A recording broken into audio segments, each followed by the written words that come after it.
Yep. No problem.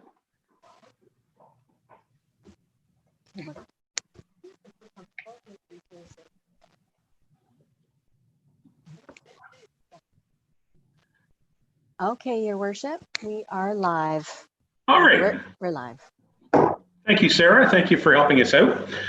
All right, members of council, we have gathered today to have a meeting at 12 noon here on Monday, November the 16th. This is our first of our budget meetings that we're going to be holding.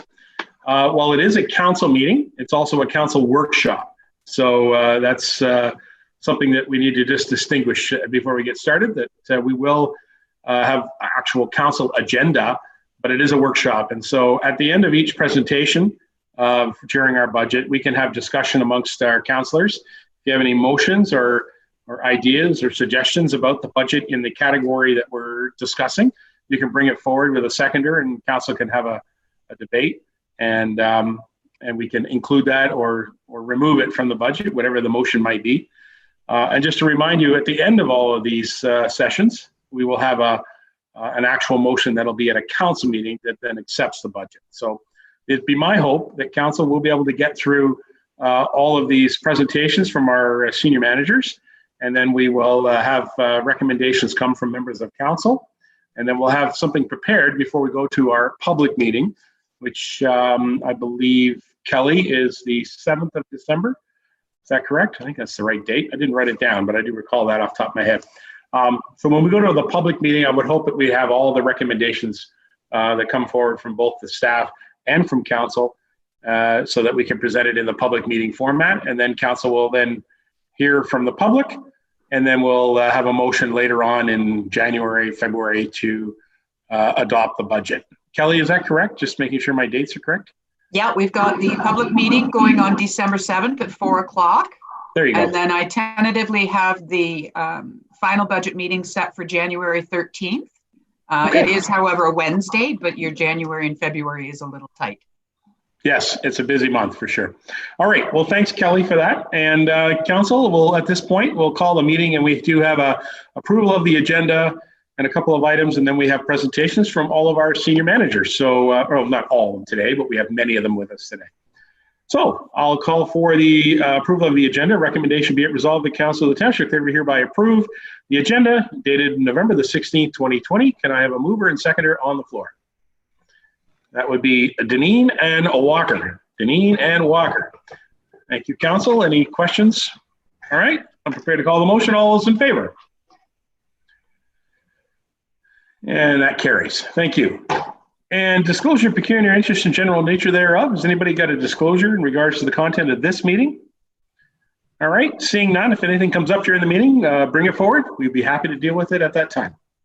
And so item number 3 is our presentations. And as I mentioned just a moment ago, we're going to be hearing from all of our, well, from many of our departments today.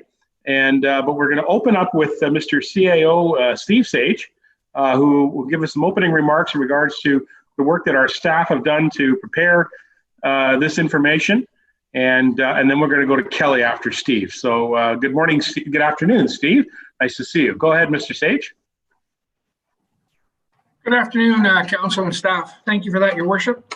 So first of all, I'd like to thank staff for all their efforts, particularly Kelly and her team, in putting the 2021 proposed budget together. It was a little bit of a unique year going through the budget. Even staff will comment that the meetings that we would normally have as a group to try and hash out where everybody was going, quite frankly, did not occur the same way, which we can say for many meetings this year. But again, thank you to everybody for their efforts. Council, if you recall at a meeting we had with yourselves a little while ago, earlier on in the fall, we were given some direction to aim for the 2% range. I think we're at 208, so Kelly will probably talk more about that than I will. There are some adjustments that can be made if council so chooses to get it under 2. Been a very difficult year to earmark expenses and revenues in some departments, and we don't have to all guess why that is, but COVID has created some challenging determinations of costs and expenses, which most of we will not know the ultimate effect till after year end. Having said that, Kelly might highlight later on that the provincial funding has certainly made it easier. Where all those funds will be allocated by the end of the year is yet to be determined as well. But thank you to the province for making the hit that COVID has created a little bit easier to digest. One other thing I'd like to make a comment on is when we had the meeting with council earlier on in the fall to talk about budget issues, some of those items that you had asked for were by default already included. And when those departments come up, please don't hesitate to ask if your items were or were not. And if they weren't, obviously council will have to make a decision on whether they are. But with that, again, thank you, council and staff, for your efforts, and good luck to get it finished. Thank you. All right, thank you very much, Mr. Sage. Our treasurer, Kelly McDonald, is here, of course. She's going to be with us during this entire process, and she'll be available to answer questions about any area of the budget because she knows this document pretty well. Isn't that right, Mrs. McDonald? A little bit of working knowledge with it, yeah. I suppose you do. So do you have any opening comments to support Mr. Sage's comment about the work that the senior managers have done and the work that your department has done? Oh, absolutely. As senior managers and all of the departments have been fantastic this year. It's not been easy between not being able to sit down in a room together and hash things out. It's a little bit different, as you yourselves know, to try and hash things out through a computer monitor. But we've done our best within the constraints that council laid out for us. And right now, I believe our net tax increase is around 2.17. Sorry, Steve, I gave you the wrong number there.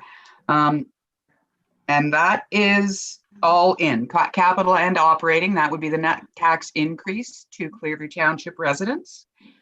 We didn't budget differently than we would normally budget. We did not take into consideration any COVID expenses or revenue losses for 2021 because we honestly have no idea what they're going to be. We have been very lucky that the province is helping us out. That may or may not continue in 2021. We just don't know.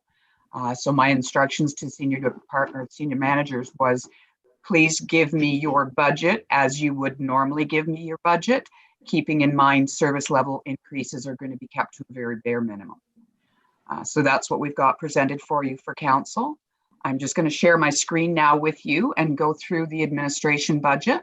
Sorry. Could you just hold on a moment? Kelly, just hold it before you share.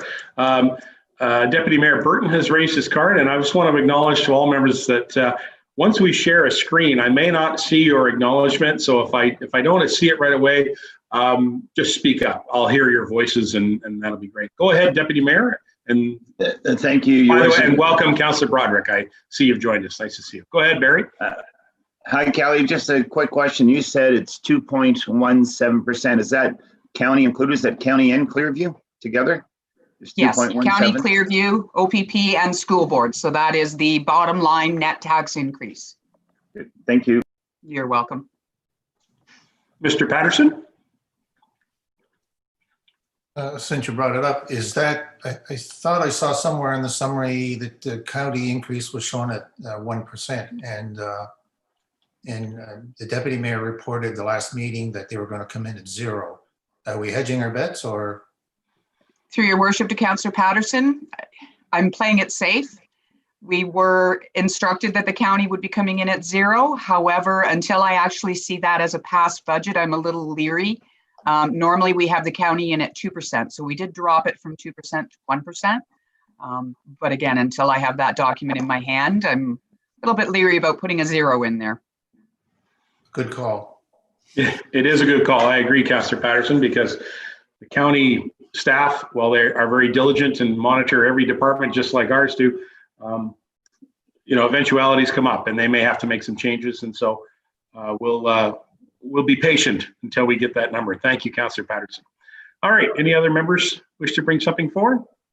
Okay, so Kelly, why don't you put up your first group of slides and we'll listen for your presentation. All right, wish me luck here. Uh-huh.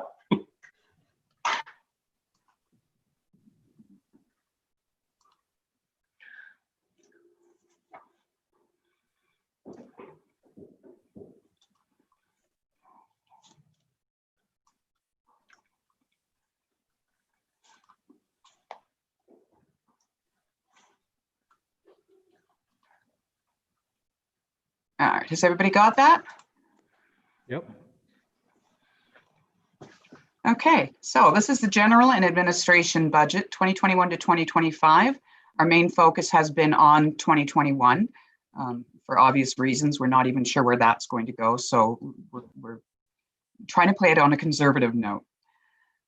So we've got our council chamber accessibility renovations. Those are still in the budget. They're not affecting taxation as we've put money aside in a reserve for them.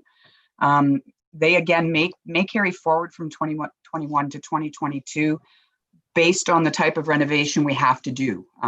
We don't honestly have any idea what kind of renovation we're in for, whether it is just a regular renovation for accessibility or if it's now a renovation for accessibility and a pandemic response.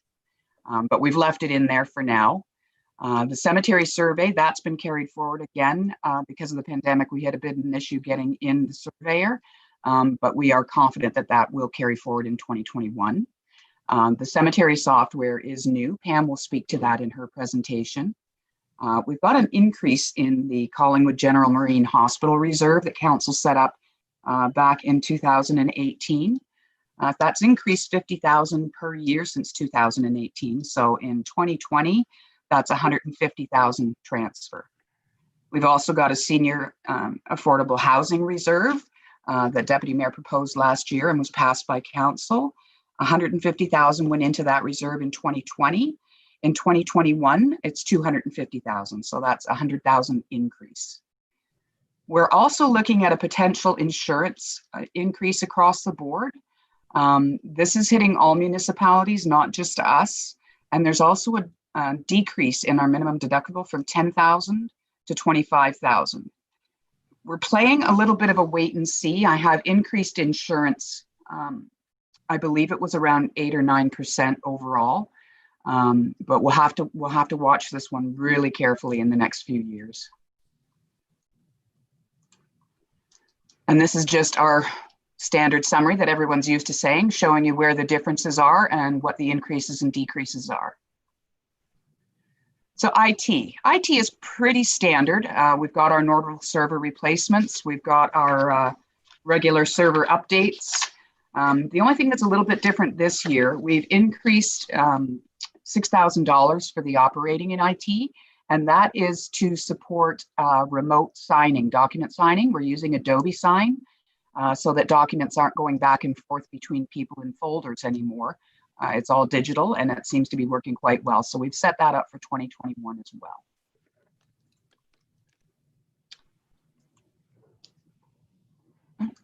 Sorry. So in our economic development, there's been no real change to the budget. Depending on the outcome of the Economic Development Committee's findings, we did put up money for the EDC plan. And again, that'll be driven by what the committee comes out with, but it is in there just as potential. It's also being funded from the EDC reserve, so there isn't any impact on taxation. Nottawasaga Valley Conservation Authority, they had their presentation to you at the last meeting. There's a total of $922 increase from the 2020 request, 470 in operating and 452 in capital. And I think this is the old slide. So we are actually at 2.17% as a net overall tax increase. And that is my presentation. Are there any questions? Okay, I've opened up my microphone. I see Councillor Patterson. Whoops, and I see Councillor Mckechnie. So Tom, you want to jump in with some comments and questions? Go ahead. Just a comment. I noticed that most of the departmental presentations are in the 4 to 5 year gap, 2020, 24, 2025. A tradition has always been, at least it's a practice that we're slowly evolving to a 5-year budget. And I've always sort of characterized it, not officially, as a 2-year budget, the second year being preliminary, and the other 3 years as a financial outlook. Yeah. And I've done that in the past because I know that many of the higher expensive items, the public works capital, for example, they know 5-10 years out, certainly 3 to 5 years out pretty clearly. So are we going to continue with that approach, or are we thinking of changing that? Through your worship to Councillor Patterson. Yes. Senior managers do the 5-year budget, and actually they will go out as many years as they can with capital and with operating. We do it using our Questica software. It's a little bit more difficult to print the VATM reports, which are the financial reports that you're used to seeing. I will have the 5-year projection for you available when we do the final meetings. It's a little difficult to see them on a Zoom meeting slide, to be honest. They are not AO compliant. Unfortunately, there isn't much we can do about that. It's what our software produces. So yes, I guess the answer to your question is yes, that is how we are budgeting. But our main focus is on the 2021 year right now. If I can just jump in though, I'll get back to you, Tom. Kelly's comment is correct that the staff do look at these capital projects 3 years, 5 years, sometimes 10 years out, particularly on the capital replacements of some of our expensive equipment, such as snowplow trucks. I mean, we have a life expectancy of how long they're going to survive, and they have a operational sort of window where they're going to not be functioning efficiently for us anymore. So they project that and put that into that long-term plan that I think Councillor Patterson is talking about. And to support the other thing that Kelly said is that document is not AODA compliant because frankly, it's an internal working document. It's not a document that gets published. It's an internal document that the staff use to share future planning. As far as I support exactly what you said there, Councillor Patterson, that we do this budget and we look at next year. So we're doing 2021 and then we're looking at 2022 as to where we're going to land in our window or in our opportunity to look at that. So it makes sense to me, exactly what you said there, Kelly. Tom, go ahead. You had some more? Yeah, I'll bring it up right at the beginning because if we can schedule it into our workshop schedule, it would be good. There were two outstanding issues. One that referred to the social services and housing, the one that we're putting funds away for senior housing. Some time ago, we had agreed to, and I know that CIO Sage is familiar with this, because of COVID, it was deferred, but we were going to try to have a presentation from the social services, social and community services in the county to give us a sense of what our option is for senior housing. How much do we have to put away? Do we have to put any away? Where do we fit in the line? What's the qualifications? And actually, it might be a good idea now to do that now, since there's been a year gap in terms of the social services planning. And I had one other. How about we deal with that one right there? Okay, I didn't intend to debate it. I just wanted to bring it up while Kelly was here to see if she had made any arrangements. And the other one was with respects to policing, enhanced level of service triggered by ATVs, but also probably something that we want to consider once our traffic study is done. We have talked about different levels of service, 5.1, section 10. However, those are going to disappear with the new service coming up. So there's an opportunity for the 2021 year where we might be considering doing this and putting money in the budget to have police services representative to come and talk to us. I've already talked to Linda Davis, who's been talking to the CIO for some time. And she's willing to come and give us a briefing in terms of what our new options are. Just wondering if either one of those is in the back of the minds of the staff to bring forward for council review. So first of all, Tom, your audio broke up when you said that you've already had conversations with something and then you broke up. So maybe you could repeat that portion. Well, I called the OPP detachment, was referred to Terry Wade. Terry referred me to Linda Davis, who's, I guess, in HQ. And she gave me a pretty good rundown in terms of what Clearview has been trying to do under the auspices of our CIO's office in terms of enhancements. And she also informed me that things are changing. There's no more paid duty, practically speaking now, because they're going to eliminate the differences between 5.1 and Section 10. And it's going to be wrapped up in a new document, new act coming soon, as she said. So, and she offered to come and explain what our options might be. And I thought it might be a good thing to do while we're in the two budget workshops format. Okay. First of all, let's go to the CAO. Mr. Sage, you were there for a moment and disappeared. Mr. Sage, do you want to give us an update on any discussions you've had with the county in regards to holding that workshop about seniors affordable housing workshop that we had hoped to have? So yes, Your Worship, I think I had shared it with you a few weeks ago. Talked to many staff members at the county. They have put together a quote unquote Clearview specific presentation for us to take a look at. But at the advice of the county staff, they've highly recommended that they would hope that in the new year, we would have the opportunity for some face-to-face meetings. So there is a presentation ready at the County of Simcoe for Clearview, but they suggested that, let's be hopeful that shortly, sooner rather than later, there'd be an opportunity for them to provide that to council in some other format other than a Zoom meeting. But if council was to push forward, it is prepared and ready to go. Okay, thank you. Barry, you want to jump in on this? Yes, thank you, Your Worship. So I'll let you know that a couple of weeks ago, the warden and I met with staff from social services, and we're sort of doing a review of all the social services that they're providing. So probably like I would suggest, like Steve says, we're probably going to wait till after the new year, I would suggest, before. There are some changes that could possibly be made and stuff like that. So I think after the new year would be an appropriate time to have them do a presentation. Okay, that sounds fair. We'll look forward to that for sure. So in regards to the OPP, Mr. Sage, can you advise us, or through Kelly too, the potential changes that Councillor Patterson brought up in regards to the agreement with the police for their level of service?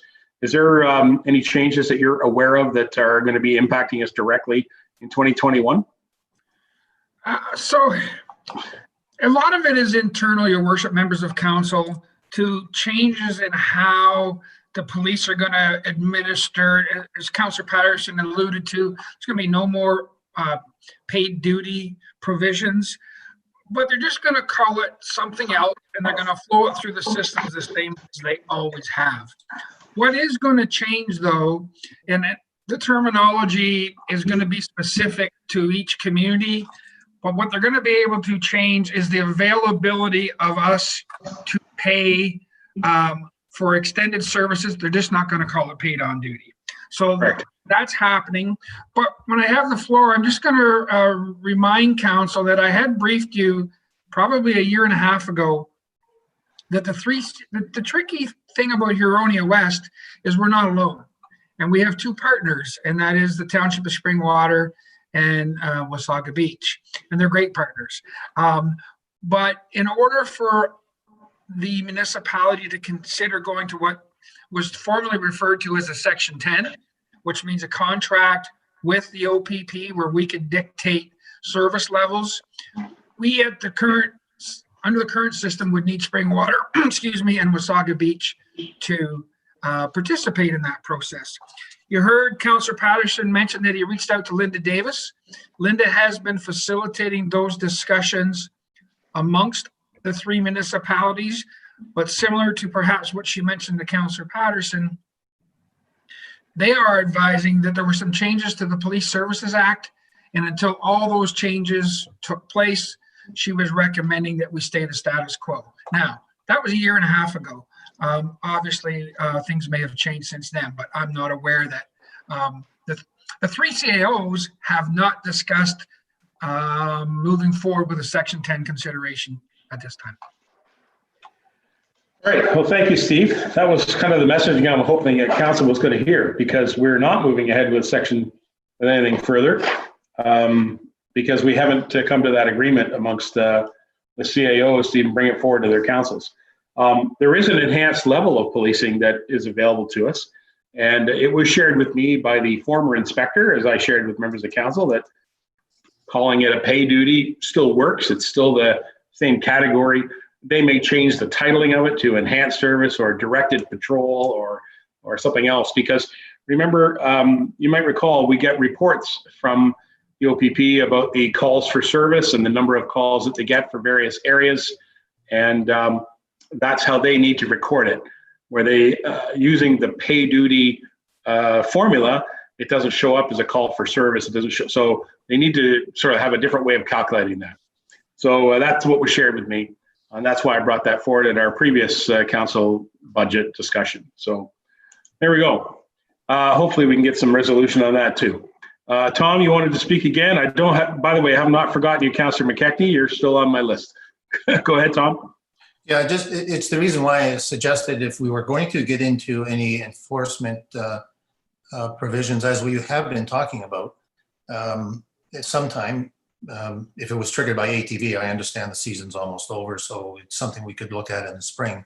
But if we're going to set money aside, the money changes as I understand it. And a fine point that was made to me was that, in fact, the suggestion was just as CAO Sage said, or at least alluded to, that it would be better if we could do some kind of a dedicated service for Clearview alone, because the sharing process she didn't think would be as effective for us. So that was another option she presented. And that would mean having to sign a contract, even if it was a half, what she called a 0.5 Section 10 contract, or what it's going to be called, the CPSA, and when it comes up next year, it would still cost us in the range of $75,000 to $80,000 a year. So much bigger than what we're thinking paid duty would be, 10, 20, or 30,000. So if we're thinking, as we go through this budget process, if we're thinking of putting money in for enforcement, it would be good to get a little bit more definition right from the OPP HQ. And again, the offer is there. So I just bring that forward now. Okay, well, thank you very much for that, Councillor Patterson. That's certainly on our radar. It's not actually in our discussion point for today, because this would actually fall underneath traffic, which is our Public Works Department. They're not presenting to us at this meeting right now. So we will have an opportunity to discuss that again later. In the meantime, the CAO and the treasurer, perhaps through myself, will be able to get a little bit better understanding about what the titling of enhanced services would be, whether it would be enhanced, whether it would be pay duty, what those type of services would be. Maybe we can get an answer from the OPP about what that would look like before we get into the discussion in the public works category. Is that satisfactory, Mr. Patterson? You're where we're going? Thank you. Great. All right. Again, nothing further than on the other point that Mr. Patterson brought up about seniors housing. Any other questions on that one from council? No? Okay. Councillor Mckechnie, your floor. Go ahead. Okay, thank you very much. Just a couple of quick questions for Kelly. So Kelly, you had mentioned about the county, that 1% is an estimate. They had said that it would be maybe close to 0%, and so you're estimating 1%. What about for policing and education? Are they estimates as well, or have we got a definite number from those sources? Through your worship to Councillor Mckechnie, the number for the policing is actual. They actually came in with their budget 24,000 less. Okay. The education amount is still an estimate. We won't get that number until usually later in the new year. Okay, that's great. And also too, second question, the hospital reserve, it's been increased $50,000 this year. How much are we at now? What are we paying? What are we paying this year? And when will this reserve end? And is there going to be a cap? So I understand we've increased it 50,000 this year. Is there a cap that we're going to get to? And how many years are we going to be paying? Yeah, let's just be clear though, Councillor Mckechnie, there are two things that happen with the hospital. We do have a fee that we pay based on our based on our assessment. And then we have a reserve that we established for the development. So there's two things in the hospital there. So Kelly, maybe you could explain some of that. Through your worship to Councillor Mckechnie. The number that I'm speaking to, the one that's increasing by 50,000, that is actually the hospital reconstruction reserve, I guess is the best way to put it. Right. We started that in 2018. So as of December 31st, 2020, there'll be $300,000 in that reserve with a scheduled $50,000 per year increase. I don't have a deadline on when that increase stops or when the money stops going into those reserves. So we could, so there's no end point there. We could be paying into that for another 10 or 20 years, a $50,000 increase every year. Is that what you're saying? The cost of the hospital redevelopment is still an unknown moving target there, Councillor Mckechnie. So Okay, that's fair enough. yeah, it is fair. Mr. Sage, you want to jump in? And I also saw Councillor Patterson. Go ahead, Steve. Yes, so sorry, Your Worship, members of council. To Councillor Mckechnie, I don't have the report in front of me, but I did bring that report to council back in 2017, I believe, with Mayor Vandercruz. And I know everybody's going to jump all over me if I'm wrong, but I'm pretty sure it's capped at 3.5. So in the council report, it does end when we reach 3.5 million. I'm sure somebody can correct me on that. That's my memory. That sounds familiar. I didn't have that off the top of my head, but thank you for that. Tom, you agree with that? Because that was initially something you brought up. Thank you. So Councillor Mckechnie, that's the objective. And again, it's all about us as a municipality showing that we want to be partners with the responsibility of building this new redeveloped hospital. And they, at the hospital, they will be asking for us to support them. And so it was very wise of this council just to create this reserve fund ahead of time so that it doesn't have a huge impact the year that they actually ask for the money. Right, Does that make sense? Yeah, no, I have no problem with it. I'm just trying to get more of a handle on it. That's all. But I have no problem with it. No problem. Yeah. Talk to me in 10 years or whatever. But I might have a problem then. But anyway, because if it's going up 50,000 every year. But Yeah. right now, no, I'm fine with it the way it is. My last question is, who is Linda Davis? Is she the OPP? Somebody? Yeah, she's does OPP accounting, and she works in the contract policing division, I believe. Is that right, Tom?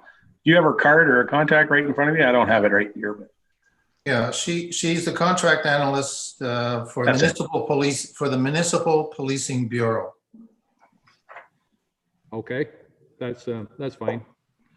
Because you were talking about county at one point, and then OPP, and Linda Davis's name was thrown in there. I had no idea whether she was OPP or county. So okay, that's all I have. Thank you very much. all right. Listen, any other members of council got any questions for Kelly in regards to her sort of overview and some of the areas that she's responsible for? All right, I have a quick question for you, Kelly. It's in regards to IT. There's been some recent media coverage of municipalities having a bit of an attack on their IT systems for their access to their the public portal information. A couple of municipalities in Ontario have been dealing with this. Have we updated that protocol with our IT department? And can you give us an assurance that we're still operating a very secure system here? Absolutely, Your Worship. We have gone over ours on a regular basis. It's one of the main reasons we have a little bit of a hiccup when we're trying to work from home, is because we are so secure. We've also invested in the cyber insurance program, as well as we have an off-site server company working with us as well. So yes, we are very secure. Thank you. The last question I have then is about the council chambers. I know this is something that Pam Fettis would want to talk about too. I know that we're working on sort of a renovation to bring the AODA compliance to our chambers. Your comment that was kind of briefly said there, Kelly, was in regards to updating it for future technologies and pandemic proof or pandemic response to how the chambers would work. I know that we initially looked at this project that we were, just going to eliminate the dais with the bench and make it all sort of level so it's easily accessible. certainly the electronic side of things, as we've all become aware through these Zoom meetings, are becoming more and more important. And so I'm hoping that we have enough funds to actually execute this project. So it's nice that Pam, you joined us here just at this moment, because I'm just wondering to make sure that we have taken that into account. Have we sort of redesigned the renovation, Pam, or is this still moving ahead with the original design? So we are still moving ahead with the original design, Your Worship. We're meeting with technology companies. As Kelly suggested, we do need to think about things a little bit differently because of COVID. But we do hope that there will be light at the end of the tunnel, and maybe we will have a world without COVID one day. So we're working towards that as well too. The one part that is hanging us up a little bit is the ward review, so the ward boundary review. And I'll be talking about that a little bit more in my presentation, but we anticipate bringing the preliminary report to council December 14th. So pending council decision of that report, we should have a clear idea of how many members we should be seeing for the 2022 election by mid-time next year.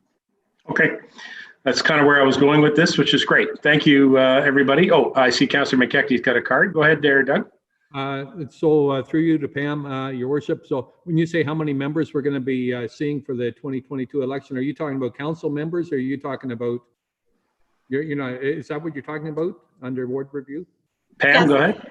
Yes, that's correct, Councillor Mckechnie. So the ward boundary review was done here in 2013. And at that time, council decided to leave the same number of wards, but we just kind of realigned the boundaries a little bit and created some new wards within the Clearview Township perimeters. So council will have an opportunity to look at how many wards we have and decide if you need that many wards, or if there's an opportunity to decrease the size of wards, or you can also increase them. And the other thing you can do is move to an at-large system.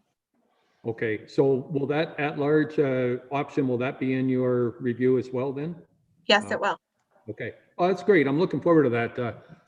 I was always told smaller is better. So anyway, yeah, that's, I'm looking forward to that review coming out. Thank you. So many things I could say, but thank you. That's great. All right, you guys. All right. Listen, thank you, Kelly. Thank you, Pam. I think, Council, we've completed Kelly's overall presentation, so that's great. Pam, you are up next on our agenda, unless, Kelly, you have any final things you want to add at this time? You've disappeared. You're okay? No, that was everything. I was just going to say, take it away, Pam. All right. Well, I tell you what, Kelly, don't go away, because I'm sure during a budget process, we're going to need you to be there. All right, Pam is going to share her screen. She's got the legislative services she wants to go through. Pam, welcome. Thank you, Your Worship, and members of council. So the good news is I'm not asking for as much money this year.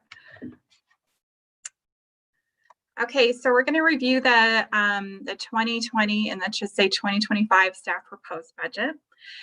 So part of the clerk's office, we look after the cemeteries, and there's a couple different things that I wanted to point out regarding the cemetery operations.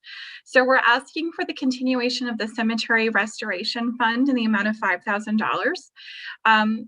We weren't able to work on any projects this year because of COVID, but certainly we have a lot of cemeteries in our community that do need a little bit of attention. So we're asking for the continuation of that fund.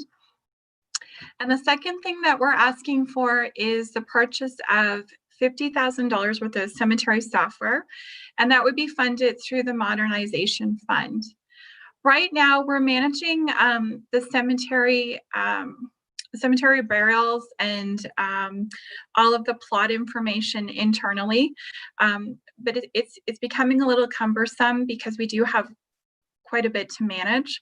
So this is a software solution that is actually an addition to the software that the building department had purchased called CityView, and they offer a module. So the greater interconnections we can have between the different software platforms, the better it will be for everyone. So we are asking for that amount to be set aside.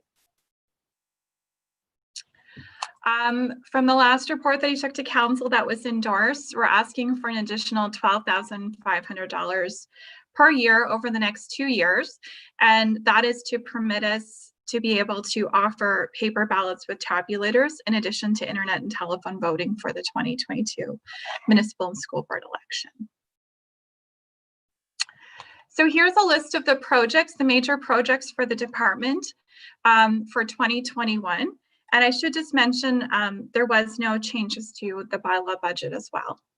So we're looking at ward boundary review. So Mayor and I have been working on that report, and we plan to bring that forward to the December 14th meeting to start the ball rolling on this project. The council chamber redesign, including technology improvements. So we are continuing to work on that behind the scenes. But as the mayor had suggested, it is contingent on council making a decision on how many members of council will serve in 2022. And that will, after that decision is made, then we'll be able to start the redesign process at the chambers. The procedure bylaw review. So this has been delayed because of COVID-19. And we initially wanted to have an in-person meeting to discuss this. You know, we're going through COVID-19. We're not sure what the end date is to that. So we've just kind of parked this and are waiting for council direction on when you would like us to bring it back. The continuation of proactive bylaw enforcement services, we're into year 2. I think everyone can agree there's been some substantial changes that we've realized in our community, and things are looking a little bit better. We still got a long way to go, so we're still continuing to work through that, but I think things are well underway. We are also working on implementation of City View software for the bylaw services. So this was a second module that was purchased through the building department's request for the software. And it's something that will assist bylaw services in being able to track information a little bit easier. And the last thing is the cemetery software implementation. So upon council approval of utilizing $50,000 from the modernization fund, we'll be working towards putting all of our current cemetery information into that platform to assist the deputy clerk and the other clerk's office staff with better management tools for that cemetery integrations. And that's it. That's all I have. So I'd be happy to answer any questions. Excellent. All right. Thank you, Pam. If you could stop sharing, that way I can see everybody. Anybody have any questions to Pam in regards to her presentation of her department's budget? I see Councillor Patterson looking for others. Okay, go ahead, Tom. Pam, thanks. The other thing we have been talking about for a couple of years is reformation in, for example, a committee of the whole. Are we foregoing that now, given the what we're moving into? We're going into the 3rd year of our mandate, and we're talking about boundary changes, etc. Are we going to attempt to go with a committee of the whole? Yes, so through his worship to Councillor Patterson, absolutely. That was council direction, I think just over a little bit over a year ago. And certainly Brenda and I have drafted a procedure bylaw that reflects that. So, you know, upon council direction, we can facilitate that workshop and, you know, bring that draft bylaw before you for your consideration. I think, Tom, that point that Pam made in her presentation, that the procedure bylaw review will then take us down the path where we would then have committee of the whole meetings and council meetings. So that we need to amend the procedural bylaw specifically if we're going to go that direction. You agree, Tom? Yeah, that was always the long-term plan. I just wondered if because of the lost year and other things that are taking priority, if that had been lost. I didn't hear the specific reference, so I'm glad to hear that. Thank you. Yeah. All right. Anybody else with any other questions? Oh, Councillor Mckechnie, I see. Looking for others. Don't see anybody else. Go ahead, Doug. Thank you, Your Worship. Through you to Pam. Just a quick update on the extra bylaw enforcement. How's that working out anyway? Is it Was it a good thing that we took on another bylaw officer? Just a general, if you could speak to that generally, please. Sure. Thank you, Councillor Mckechnie. So Cody Baxter's been with us since March, and I can tell you that he is very busy every day he comes to work. We've really had to increase our level of service when it comes to proactive enforcement. So council has asked us to do a blitz on property standards.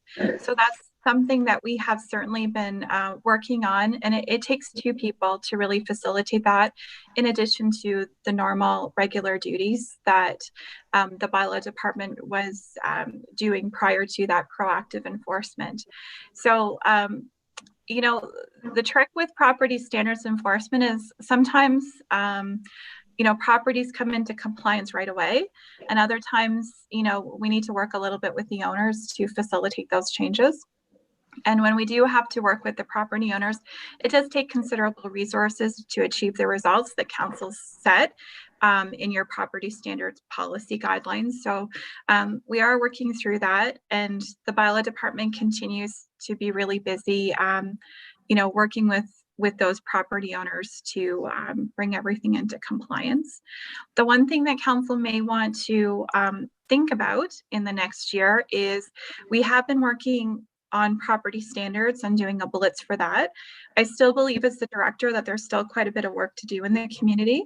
But something you may want to turn your minds to is, you know, once property standards gets well underway and things are in compliance, is there another section of bylaws that you would like a blitz on? So as an example, I know signs is a big issue for some members of council. Storage containers, things like that. So just something to think about, and certainly will prompt you through a staff report. Okay, thank you. And as far as property standards go, you know, I'm very happy with how that's working out. You know, just little things. It doesn't have to be anything major. Little things like a coat of paint or new eavesdropping or new soffit and fascia and everything on a building. And you know, I drive around and I see some buildings where, you know, they were you know, getting run down simply because the paint was peeling. And I go by them now, and you know, they've been spruced up, and you know, they look pretty good. I mean, they're not mansions or they're not you know, estate homes or anything, but you know, they look a lot better, especially to some of the entrances to the community. So anyway, thank you to yourself and to Joe and to Cody for all the work that you've done in that. So thanks. All right, very good, Councillor. I see Councillor Lamers has got his card up. Go ahead.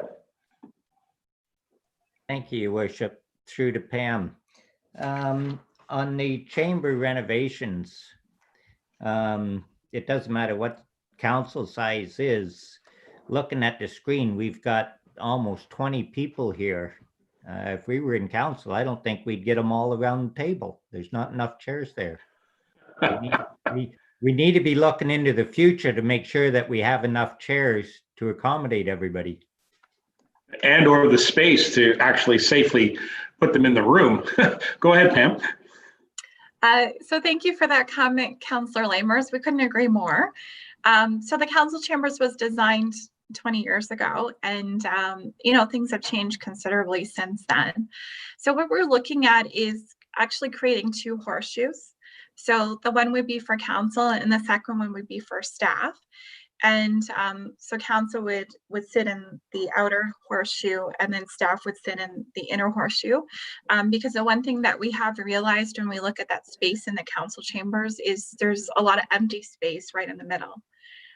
So we need to utilize that and maximize it, because you're right. You know, for all of these staff to be able to go in and sit and make a presentation in the council chambers, it does become a little bit difficult at times, and oftentimes we have staff sitting in the audience taking up seats that members of the public could sit in as well too. So while we're doing this, we want to do it right. But the thing that's holding us up, Councillor, is we don't know if we're going to have 9 members of council or 7 members or 5 members, or maybe we'll have 12 members. I'm not sure. But we're just waiting to see what the numbers are for that outer horseshoe where council members are going to be sitting. Thank you for that. I'd just like to add too there, Councillor Lamers, that the other decision we have to make, and that goes through the CAO, is the number of senior members of staff that are required to actually be at the council meetings. Sometimes you've seen agendas where there is nothing on there for one department, and yet the person's still there. And yet it's a critical part of operating the township to make sure that all of the senior members are aware of all the things that are going on across the whole township. So it's sort of a trade-off to make sure that they all are up to date, but they may not have anything to actually present at a council meeting. So, maybe we can look at this, Pam, with the advent of electronics and Zoom meetings and so on, that perhaps some of these senior staff members don't have to actually be in the room if they're not participating in the meeting. They could join us on Zoom. So that might be something we can look at in a procedural situation with the CAO and the senior management team. Does anybody else get any other questions for Pam and her presentation? Oh, Councillor Patterson and then Mckechnie. Go ahead and get Tom. I think that was a tie, Doug, but. Oh, it was almost, yeah, it's good. Quick one for Pam. I'm not sure where this is right now. Councillor page, remember we replaced our newsletter with. Yes. Is that Pam, or I know Drew was involved at one time. Where is that now? That would be a Steve issue, actually. Through Administration?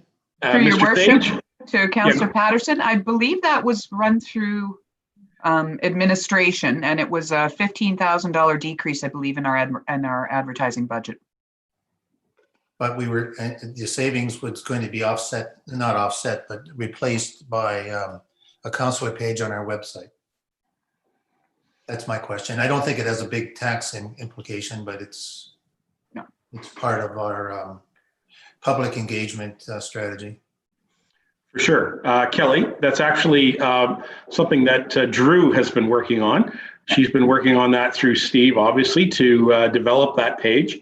I know that she basically halted that, Tom, about the 1st of April when we were redesigning our page to include a lot of COVID information. And I did comment to her perhaps 1st of June that we needed to get back on that again. And to be fair, Tom, I haven't had a chance to speak to her about it again. I don't know if Steve is there, if you've got any comment about where we go on our councillor page. Is Steve with us? I guess not. Maybe Pam, go ahead. Thank you, Your Worship. Steve just had to step out for a moment. Okay, sorry. I know that Drew is working on this, Councillor Patterson. We keep Drew really busy with a whole bunch of different projects, so it is definitely on her radar, and I can ask her to send out an update to council members, just to let you know when she anticipates that to be completed. Hello, Steve. Go ahead. Sorry, Council, I stepped out to the washroom. Could you ask the question again? We were just talking about, Councillor Patterson brought it up about the councillor page on our web page and the communications that we would have available. I know Drew is working on that tool. Can you give us an update on where that is? So I'm not familiar with the technology, but I do know that she has engaged 2 different types of platforms, and maybe not by the end of this month, but there will be something for council to look at before the end of the year.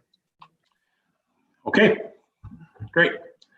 All right, Councillor Mckechnie is next. Okay, thank you, Your Worship. Just more of a comment.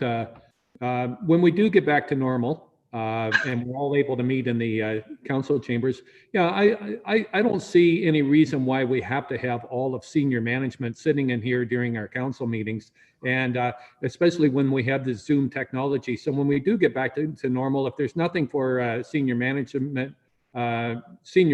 to be here for, I don't see any reason why they just can't join us via Zoom from their home. That's my own personal opinion. The other thing too is, once again, when we do get back to normal, as a counselor, I'm not sure, I would be interested to know whether we as counselors, especially if you have someone with some sort of disability, can join a regular council meeting via Zoom. I'm just sort of thinking, right now we are sort of eliminating a few members of the community that may be confined to their homes or whatever, that may very well be good counselors, and but they can't make it out to a council meeting.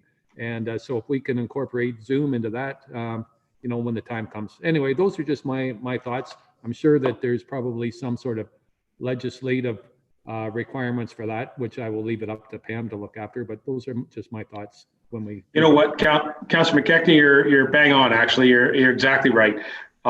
This whole thing started with the ideal that those that want to put their name forward to be elected on council, if they're elected, would be asked to sit at that table. And if someone is confined to a chair, they're not able to actually join us at that table where you're sitting today. And so that was what the whole premise was why the clerk initiated the whole idea of a renovation. It's it's just like a home renovation. We're just going to replace the sink. The next thing you do, you're doing the whole kitchen, right?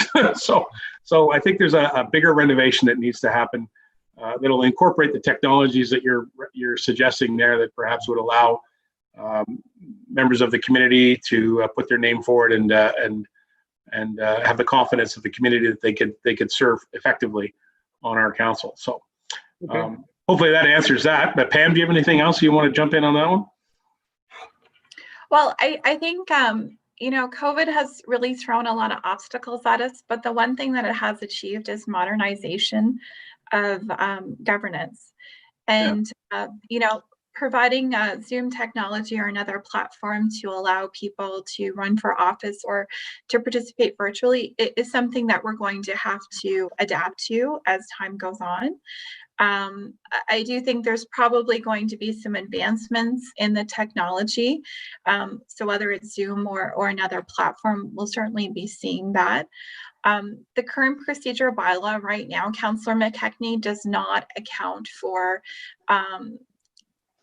somebody participating by home if there's not an emergency situation, but that's something that certainly members of council could address through the procedure bylaw, because it's just the additional of a few words in the procedural bylaw. But definitely a good point, and something I hope you will remember during the procedural bylaw review. Oh, okay. Excellent. That's great. Thank you. All right. Looking for anybody else with any other cards? Okay. Pam, you've done really well. I want to speak briefly, if I can, my turn, about the bylaw crossing guard department budget. I noticed that it's an increase of about $27,000 basically over previous years, and I think that accounts for the fact that Cody is a full-time employee and will be now a full 12 months. Is that correct? Is that part of what that's about as well? Can you outline for me how we're doing on our crossing guard situation? Do we have any failures in the numbers of people that are helping us out with crossing? I know that in the past we've had difficulty filling some positions, but I think right now all of our positions are full. Is that correct? Yes. So I'll talk about the crossing guards first. So Sure. The crossing guard, the hiring, we're at full capacity right now for full time. Good. We haven't had, in the past, we've had an issue getting applications for certain crossings in certain communities across Clearview, but we are at full capacity right now, and we do have several spares set aside too. So that's in good working order. Sorry, my lights in my office are going out, so I have to wave my arm so they know somebody's in here. As far as the bylaw budget goes, yeah, there's been some changes to the amounts for the union contract for the crossing guards. So that would equate to that increase, as well as just the normal increases for bylaw enforcement. Right. But again, Cody was added to our bylaw department full-time. Was it April 1st that he started? So we've got a few months so for 2020, we didn't have a second full-time person for the entire year. Yes, that's correct, Your Worship. So we started Cody midway point through the term, so it wasn't quite as much of a budget impact for the last budget period. Correct. Okay, that's all I have. I think it's great. Okay. Anybody else? Okay, let's move on. Thank you, Pam. I'm sure you're going to hang out as well, right? You'll be available to answer any questions.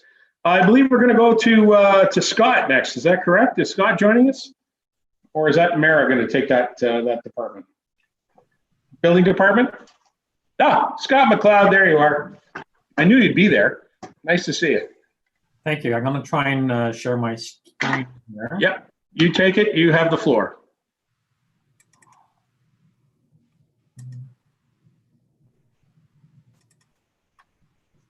Okay. Are you seeing the presentation?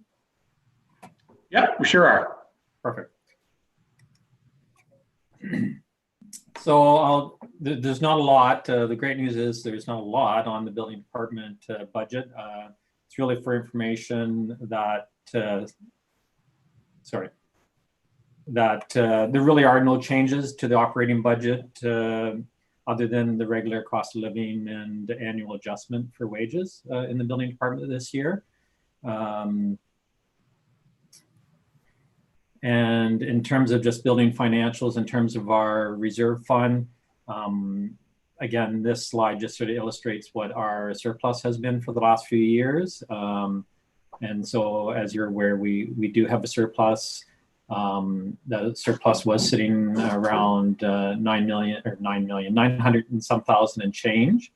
But of course, we've got funds from that reserve that are dedicated for the new City View software project that's in partnership with planning, building, and bylaw.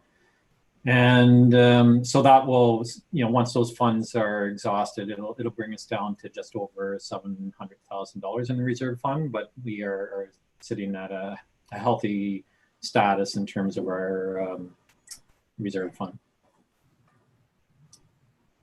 And that's really all I had. So no big changes, no big mysteries here. Business as usual.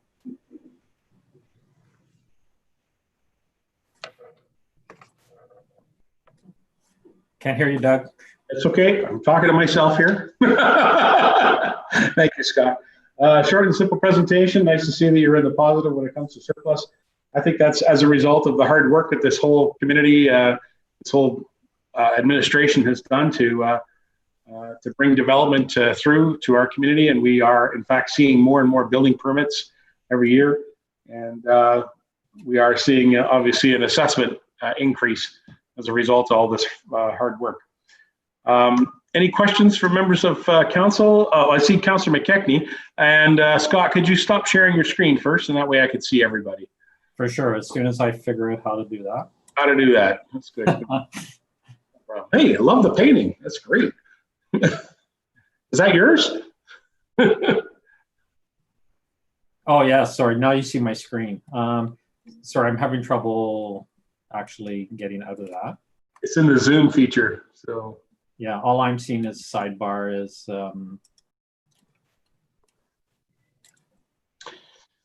so it would be in the bottom, right across the bottom. Yeah. Share screen. You want to turn it off. It says share off. Yeah, all I'm seeing is a view of faces, and I'm not seeing anything else, so I apologize. Yeah, so you can lift the faces, move it up to the side, and then you'll see it come up underneath. There we go. There you go. Right on. Good stuff. Members of council, anybody got a question? Oh, Mckechnie had his hand up. Go ahead there, Mr. Mckechnie.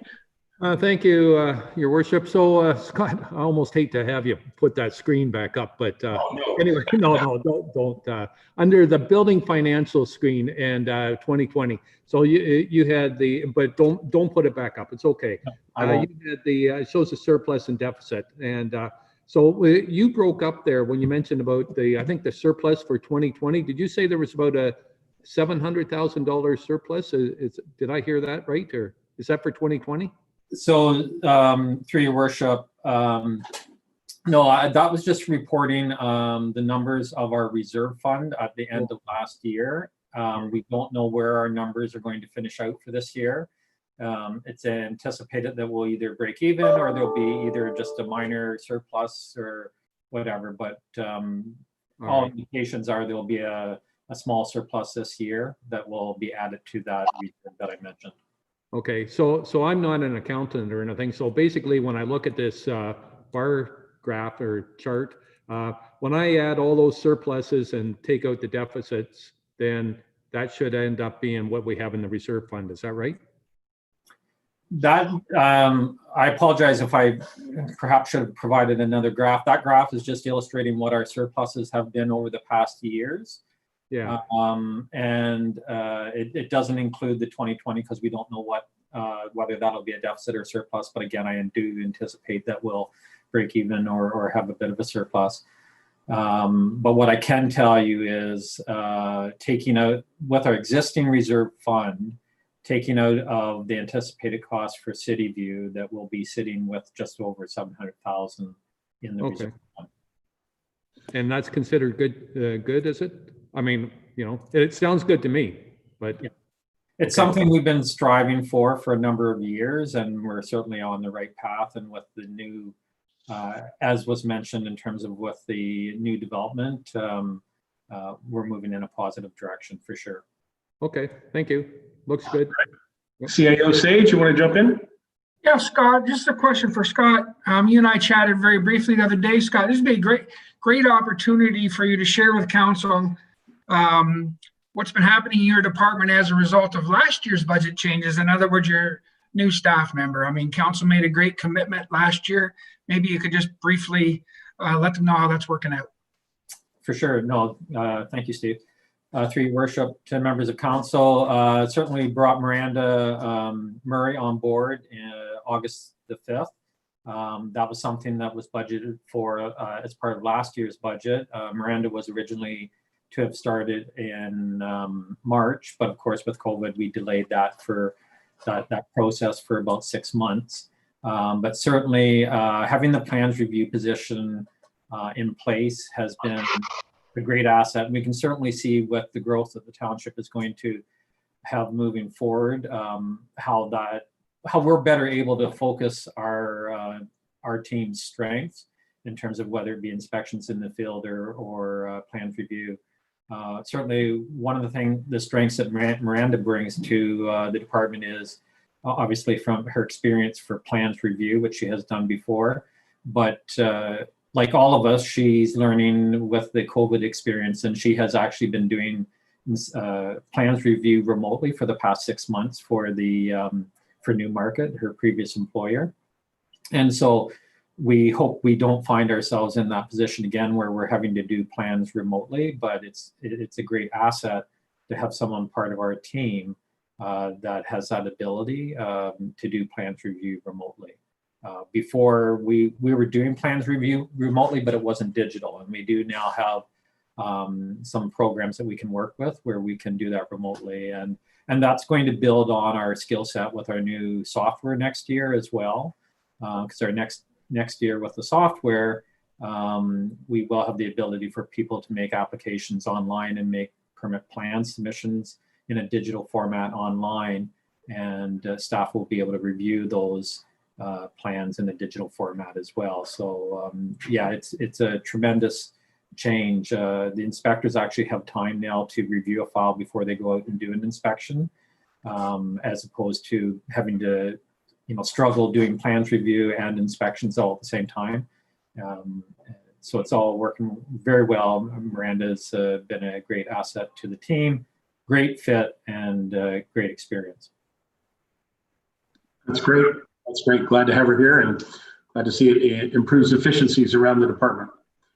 All right. Anybody else with any questions or comments in regards to the building planning department budget? All right. We're going to go to planning here next. Thank you very much, Scott. Appreciate that, and keep us up to date on any projects that you're working on that are of interest to council. So thank you. Good.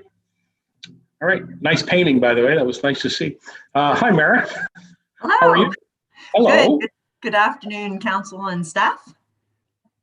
So we're prepared to go to the planning department budget, and we'll let you take over. You can begin your presentation. I see you're already sharing, so that's great. The floor is yours. Go ahead, Mara. Thank you very much. So, planning is probably one of the more exciting things we do at the township, but planning budgets aren't. So, so prepared not to be thrilled. No change, similar to the billing department in operating. We're just looking at cost of living as an increase, otherwise no changes there.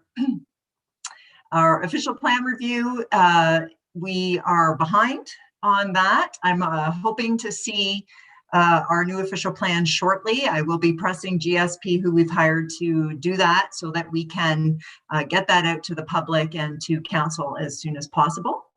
So we are working on that, and that was funded through tax stabilization fund and also through development charges. And in regard to our 2019 projects, our community improvement plan is still going. As you know, we approved facade improvement just last council meeting, and so I'm hoping to see more of those this year coming. The beautification fund this year, we have added 3D stars, snowflakes, and deer to all of the community centers throughout, or mostly all the community centers throughout the township. So that's going to be really nice to see, and thanks to the building department, the recreation department for all of their help. And we've also ordered some items for the gazebo park or station park. So we're excited about that. And then, going into 2021, hopefully we'll be looking at doing some planters and some street furniture for Stainer. And we did do planters for Creemore last year, or this past year actually, during COVID, and it worked out really, really well. The BIA has managed those planters, and they were just beautiful. On to long-term projects. Again, we've got in 2028, we'll be starting our official plan review. It's possible that maybe next year we'll look at bumping that a year or two, depending on the timing of getting this one done. But given that it can take at least a year to two to get an official plan in place, it's not necessarily a bad idea to start it in an 8-year time period instead of a 10-year time period. Zoning bylaw update as well. We'll be looking at doing that. And then potentially the Stainer flood plain study, something I think we've wanted to do for a long time, but we've just been busy with our other projects and we haven't really been able to get to that. And that's all I have. All right. Well, it's exciting, Mara. Come on. Thank you for bringing that presentation. Members of council, you got any questions to Mara in regards to her department budget? Looking for any questions? Tom, go ahead. Yeah, thanks, Mayor.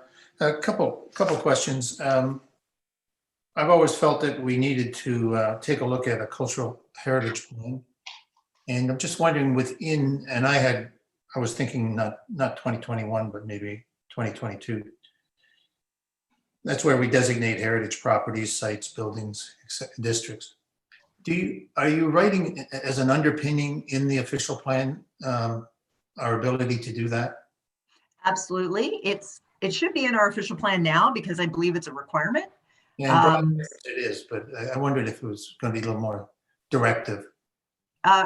We can hopefully through modernizing our official plan, it may be more robust. Mm-hmm. So, and then the implementation would be up to council. Typically, you'd be looking at creating a heritage committee and potentially having a staff member on that. So that's something that DSP could help us with.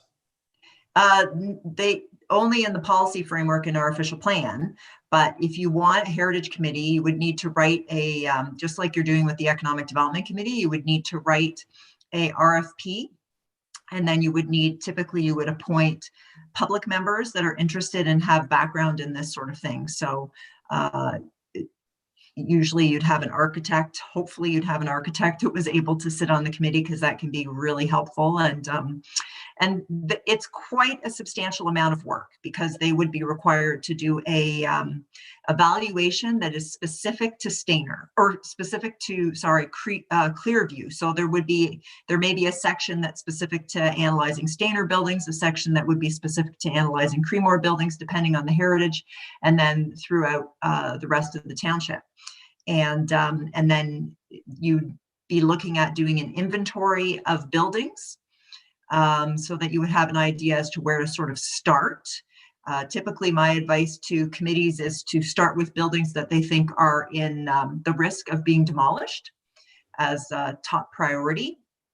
And so it is not for the faint of heart because it's a significant amount of work. Some municipalities will hire consultants to help them or will look to university students to do it as part of their major study or bring on a group of university students to help with the inventory. So it's substantial, and it would take a substantial commitment by a staff member as well. Follow up, Tom? Yes. Yeah, so I agree entirely. It is a separate issue. However, I was referring to the fact that we often get applications, and now we're actually getting growth and planned areas, and they refer to the conformity to the character of our township, our village, our hamlet, whatever.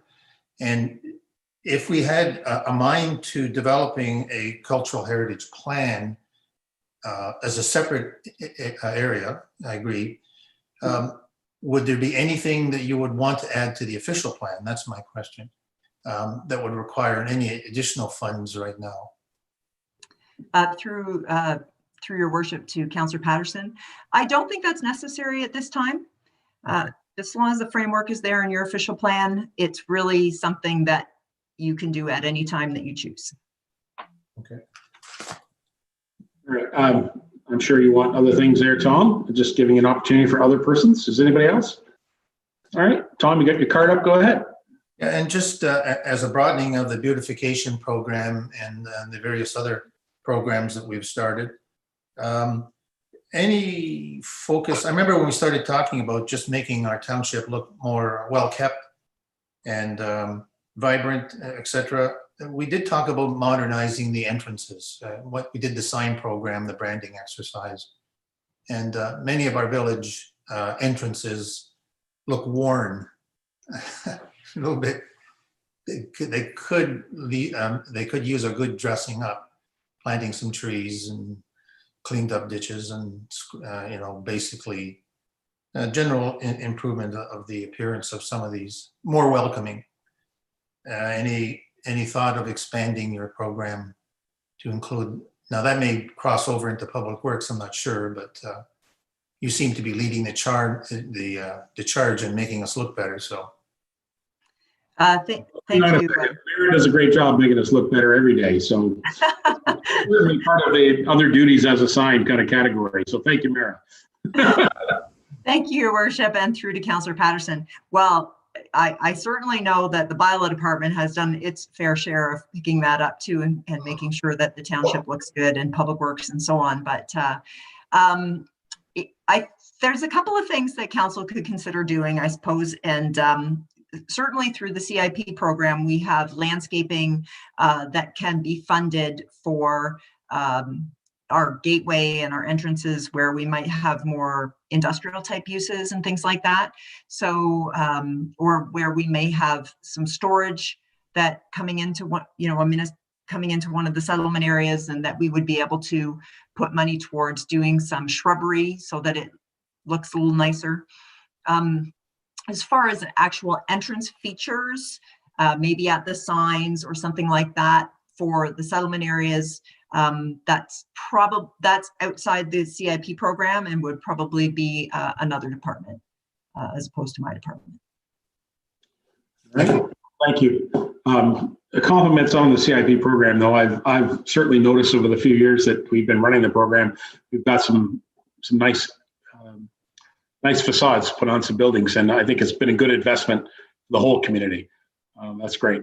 Steve, you jumped in. You want to say something?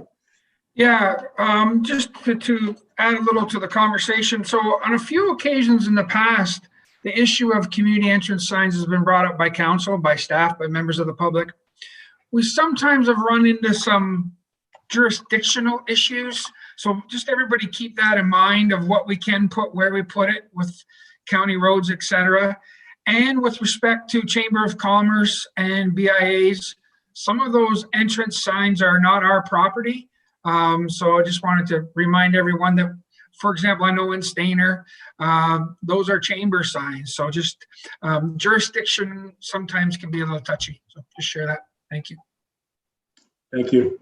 Actually, to support what Steve says there, you're going to hear from Terry in a few moments, and he certainly has been focusing on doing something with downtown Stainer. And I know, Maris, you've worked with him on that as well. So I think that's a real positive thing for the community as far as the entrance, Tom, to to speak to that. That's great. Anybody else with any questions to Mara? Yes, okay, Mr. Mckechnie's there, looking for others. Thank you. Go ahead, Doug. Thank you, Your Worship. Through you to Mara, two questions. First of all, Mara, are there the Creemore, the hydro poles on Mill Street and Creemore? So at the last BIA meeting, they were asking me why we couldn't put any decorations on those poles. So I forwarded them your report of July the 27th, which explained to them, basically that those poles are owned by EPCOR and such. And the reasons why nothing can be put on them, and they were happy with that. The question I have though, do you know, does EPCOR have any plans to replace those poles? Have you heard of anything there? Through your worship, to Councillor Mckechnie, the report that was done by, I believe it was Runge Electric on that, they indicated that some of those poles are due for replacement and the EPCOR will get to them at some point. When, I don't know. Okay. Don't know if council can try to see if they can bump that program up a little bit. But at this point, we're kind of at their mercy.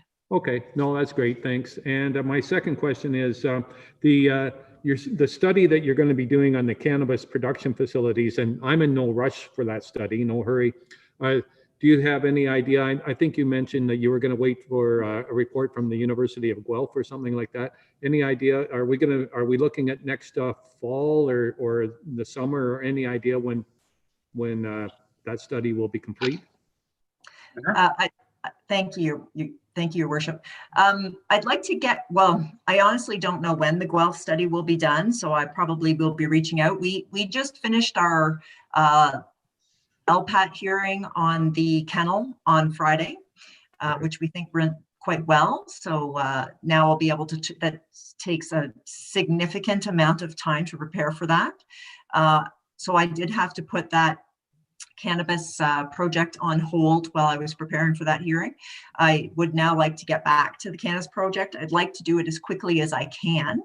I think there is a lot of information out there already by other municipalities who have gathered information from other municipalities. So I don't really think there's much point in reinventing the wheel. So I'm looking to bring something back to you, I'm going to say within 6 months. Okay. Well, I'm in no hurry. So yeah, that's 6 months, 8 months, 10 months. That's fine with me. So, okay. Thanks very much. Thank you, Councillor Mckechnie. Anybody else with any questions to Mara in regards to her presentation or budget items for planning?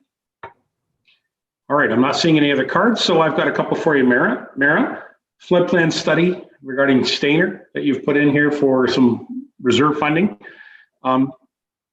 Frankly, is that not a NVCA function? Are we crossing borders here, or are we crossing responsibilities? What's the status on that? Thank you, Your Worship. The MPCA can do the study, but they won't do it for free. Well, we can't do it for free either. It's going to cost us money to do it. So I'm asking, why are we doing it instead of them doing it? I don't think they would do it. I'm not certain. I don't think that's something that they would do. Mm-hmm. I think that's something that we would have to initiate. Mm-hmm. So the procedure for that would be, obviously an engineering firm would perform this work and provide us with a report with an engineer's stamp, I guess, that would outline their recommendations. Is that where this is going?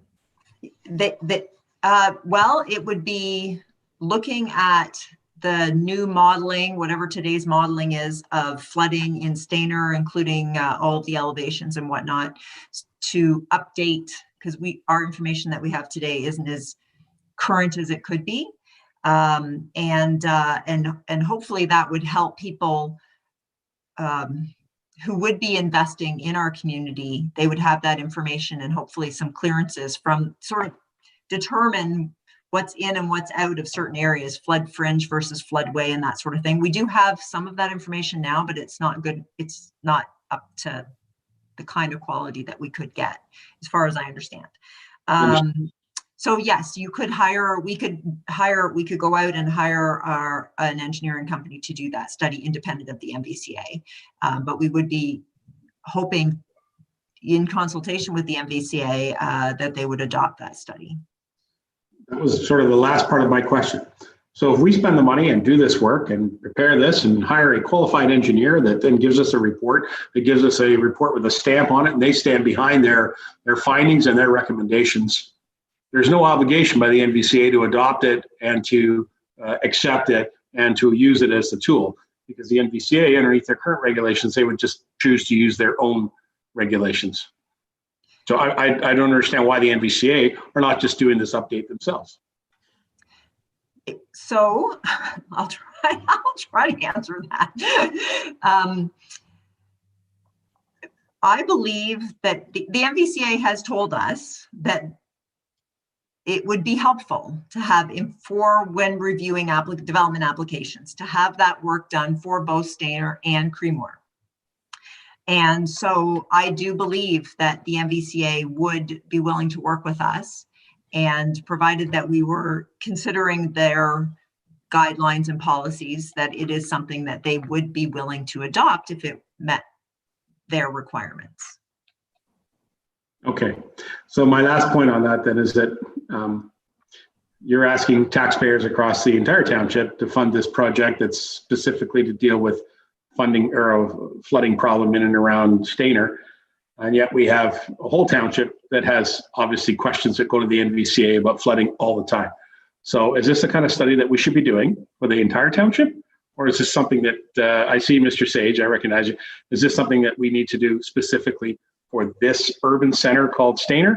Or is this something that should be done across the entire township? And either Steve or Mara, I'm sure, wants to jump in on this. I'll start and then I'll pass to Steve. The concentrated development is in Stayner and Creemore at this point, and so probably get our biggest bang for the buck. I think it would be probably pretty cost prohibitive for us to do it across the entire township. I could be wrong on that, but and ultimately it's really up to council as to whether or not that's an investment you want to make. I think it's a little bit analogous to the waste disposal assessment area study that we did. I see Steve smiling, so I think he was thinking the same thing, whereby we invested in, bringing down some barriers for investing in the community. And now maybe if Steve has something to add to that, but again, ultimately it's council's decision. And if you want to know more about it, maybe we can ask the MVCA to help us answer that question, or Burnside answer that question as to how it would be helpful to us. Steve? Yeah, so your worship of the council. So I've worked on floodplain studies in a previous career. And I've also reviewed again, you're quoting me on dates here, but the 1986 Stayner floodplain study that was completed with respect to the King Street drain. So there's two comments I would make. So as an example, the Mad River flooding through Avening, if that became a problem, or the Mad River flooding in north of Angus and Clearview, or McIntyre Creek flooding at Highway 20. So the MVCA jump on board very quickly to assist municipalities with those kinds of issues. But in Stayner and Creemore, maybe eastern New Lowell and eastern Ottawa in the MVCA areas, they continuously suggest that we have a floodplain study. But a floodplain study is not required. However, when a developer comes through the door and wants permission to develop in the area, they have to prove the effect of that flood on their neighbors and the entire community. So why is a floodplain study a good idea? So that the developer, a good example is the RE/MAX office here in Stayner. They went through a significant review in order to build that building. Why am I making this speech? Because I use the word developer repetitively. It is a DC fundable project. Perfect. So if council thinks that a floodplain study is something we should be doing, the MVCA will not, they don't have any money. And even if they did, they would still put it in, they'd ask us to put it in our DCs. So if council wants that done, you need to tell staff to include it in the next DC review. And that's how we fund floodplain studies in urban areas. My comments. Thank you. Okay, well, that's kind of where I was hoping to go, because ultimately taxpayers have to pay for it, whether they be the taxpayer who's in a development community taxpayer, or the residents taxpayer, or commercial and industrial taxpayers are all paying for these services. So That was my question for that. Was there a card? I thought it was a card, wasn't there? Did somebody have a question? Tom, go ahead.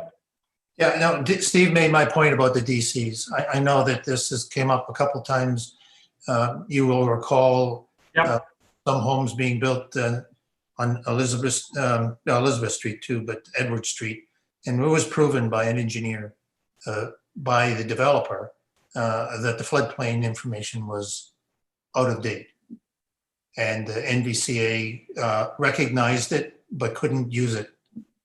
So it's something I think that we need to be proactive on, but for sure we have to work with the NVCA. But Steve made the point about how a thing would be funded. How would we do some cost recovery through the DCs?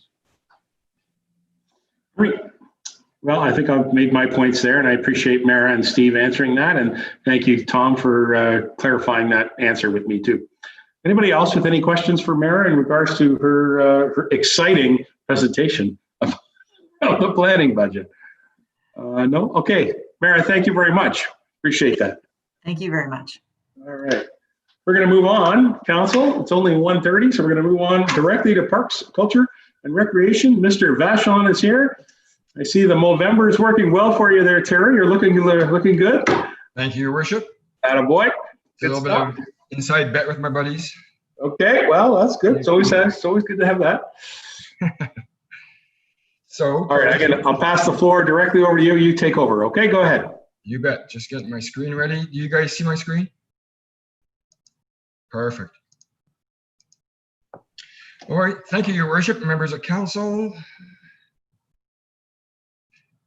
All right. So let's move on to the next slide here. So, Your Worship, in 2020, we obviously had a few challenges like all the other departments. I thought I would just identify a few of them. Obviously, COVID-19 has had an unprecedented amount of challenges in our department. All our facilities were closed between March and August of this year. The Centennial Pool operations was closed for the entire summer. Our Stainer Downtown revitalization project, we're still in phase 1 of the planning stage. It obviously was halted for 4 months, but I can just give a quick update with that. We were working with our engineer to and our Public Works Department with respect to the water and sewer of that location. And then we were close to finalizing our phase 1 study. And then we were informed that EPCOR were changing streetlights in that same area. So we waited to see what that report was going to show before we plan out our parking lots and our amenities to that park. So we're very near completion of the study, and I should be able to be presenting that to council in the very near future. Also, all of our community events and farmers market were canceled.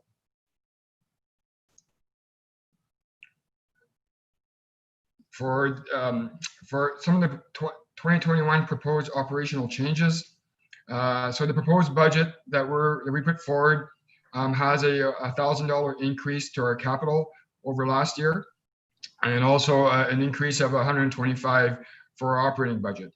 That 125 is mainly all salaries, staff salaries. We Very can I interrupt you? Can you? Yep. Yeah, we're only seeing just your headline page here. Have you changed pages? Oh, sorry about that. There you go. Yeah, okay. So let's just stay on track. All right, we're getting used to the technology. Sorry, my screen has it that I'm changing it, but all right. Yeah. I got it. All right. So there's my challenges. As you can see, I'm here in the 21 proposed operational changes, and I apologize for that. So the proposed budget increase, like I said, is $1,000 for capital, 125 for operation. Again, most of that is staff salaries. You're going to see, I'm going to talk quite a bit about the youth center today. The excellent news from the youth center, since we've taken over in June of 2019 till February of 2020, before COVID hit, we had some unprecedented numbers. I could say that very quickly that we had approximately 1,046 visits in the 9 months by our youth, our local youth, and we kept track of every person that came in through the youth center And those we have approximately 226 youth that have went through that center in 9 months, which is absolutely unreal. We're proposing to council that council continue to support the Clearview Youth Center for 2021. At the moment, we have a full-time coordinator, person that's in charge, and a part-time staff. We're proposing to council to increase that to 2 full-time staff and a part-time staff. Mainly the reasons for that is the increase in growth. Obviously, when you have growth like we have, you know, there's more pressure on staff to deliver the programs, and you know, more pressure on them to assist with the youth. Obviously, with COVID, we also have greater cleaning protocols, which obviously puts a demand on our staff who do the internal cleaning. And also, we've incorporated what's called a 2 deep rule, meaning that the staff always have 2 people in the building at once. It's to assist with any, any accusations or any wrongdoing that staff may have. Having that 2 deep rule, which is something that's really incorporated in youth sports now. So to be able to have that and to be able to offer the center to be open, it's 5 days a week. That increase in staff would be required. We're also proposing to council to continue with our seasonal part-time, what we call our eco staff. I think we're going into our 4th year now. It's safe to say that they have been doing an amazing job over the last 3 summers in keeping the township clean. They obviously maintain the eco park. They maintain the dog park. They help maintain our community playgrounds. They water flowers and shrubs with our water trailer. And one of the big ones that we had this summer was picking up garbage around the township. Unfortunately, there was a lot of garbage in our parks. So having this dedicated staff is amazing, as you know, they can get out there right away, township-wide, to pick up any garbage that's left in our parks. Again, back to the youth center, more of the operational side. We budgeted $26,000 for our programming and operating supplies, which is about a $1,000 increase from last year. We continue to use the community van to travel youth to specific locations for the programs. We're suggesting that we continue to stay in our existing location on Highway 26. Our partnership with the Collingwood and Wasaga Beach youth centers have grown immensely, and it's safe to say that we're a partner with them, which is great. And also, we're growing a lot of partnerships with our healthcare stakeholders they come on site and deliver. They have not since COVID started, obviously, but once we get back to normal, hopefully that'll get going again. A couple items of interest for 2021. We propose that we keep the $5,000 in for the community garden supplies. The supplies, the community garden hasn't been working yet. We're still waiting for some champions to show up to operate the community garden. So we thought it'd be prudent to keep the $5,000 there to be ready in case some champions do show up. Also, last year, Councillor Patterson had got approval from council for a parks plan. So that plan, unfortunately, we did not have a chance to do this year, but we still want to do it. We think it's a fantastic idea, and we're proposing on keeping that money as well in for 2021, and hopefully we can deliver on that plan. A little bit of tourism update. If you recall, council approved a recovery and resiliency plan for the South Georgian Bay Tourism Association. It was a partnership that Clearview has with Meaford, Blue Mountains, Collingwood, and Wasaga Beach. Council approved an additional $7,000 to that plan. It included some safety protocols and education, some consistent messaging, some marketing, and some ambassador locations that were created. Duntroon Highlands is one of the new ones. With that $7,000 and our community partners, the South Georgian Bay Tourism were able to leverage $105,000, which is amazing. For 2021, the Recovery and Resiliency Plan, South Georgian Bay Tourism are extending that program for 2021 as well. They want to promote South Georgian Bay as Ontario's four-season playground. Again, the $7,000 has been requested for 2021. Some of the 2021 priorities include some free basic listings for all tourism industry, which is something that's new, some content marketing, some video and photo development, some continued digital marketing efforts, and the focus on Clearview specific on our businesses is a rural and outdoor experience, marketing opportunities for tourism operators, and our food and hospitality service. So again, we're asking council to support that for 2021 as well. A couple of carryover items, council.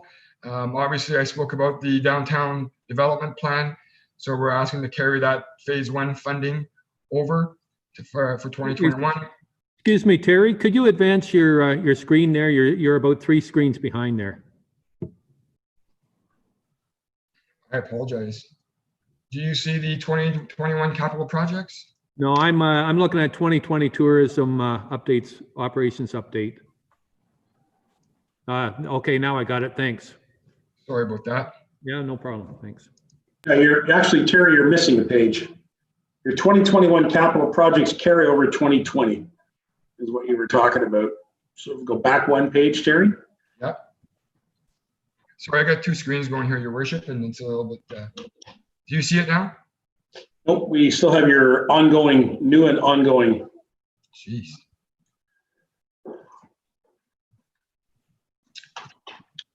One second.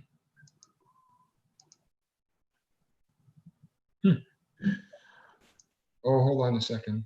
I think I see it.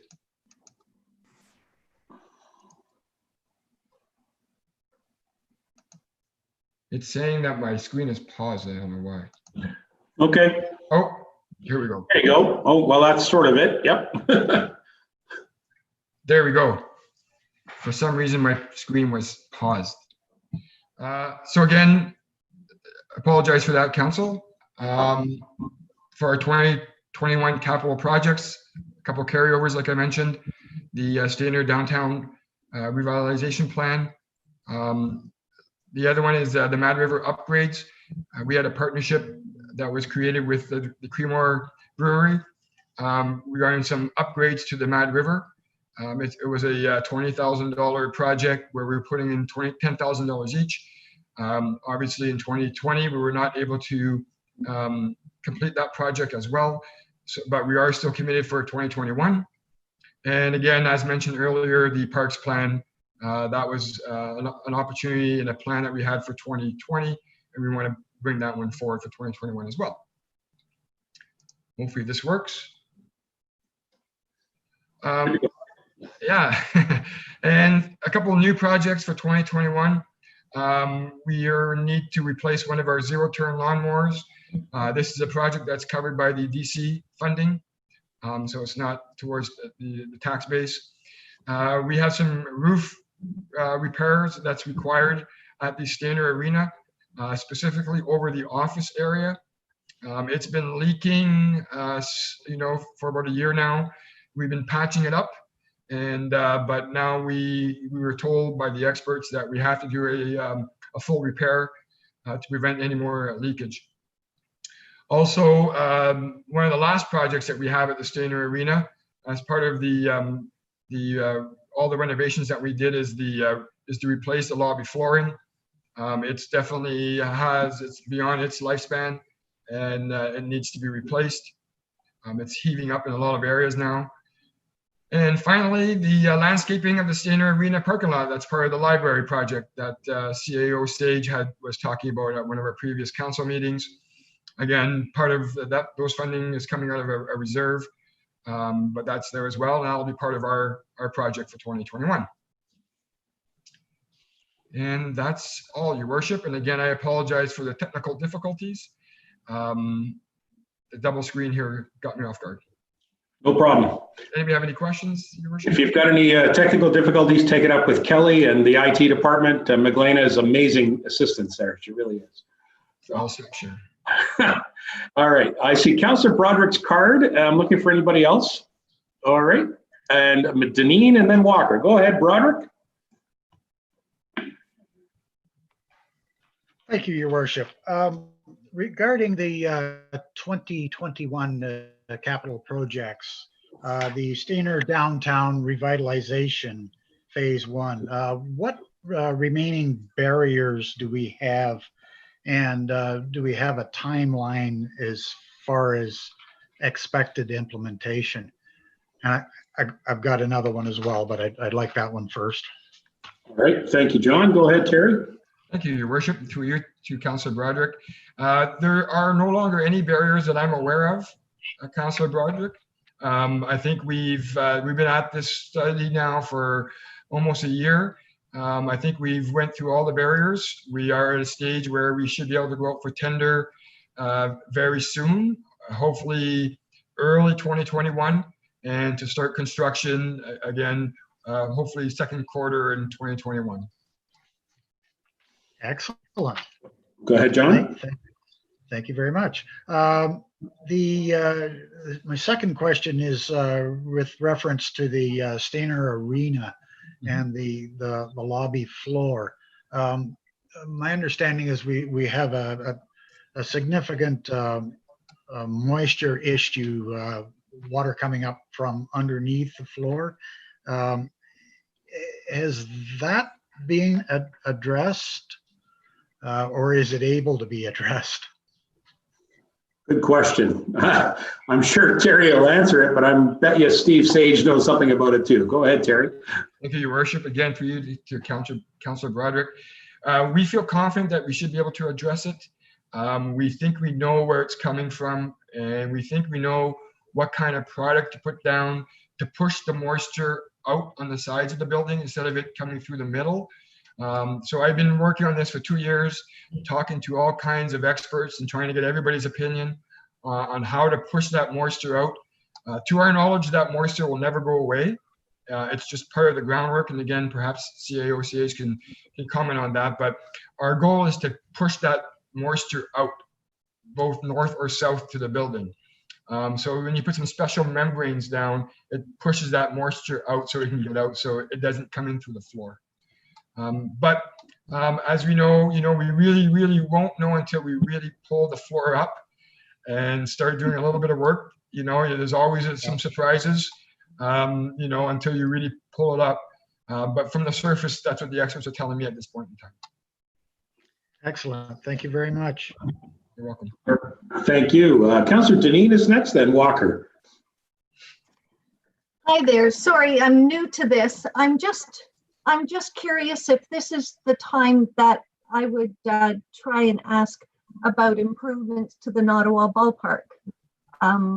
Washrooms, outdoor skating rink, something with COVID, something to keep our youngsters busy in our immediate area.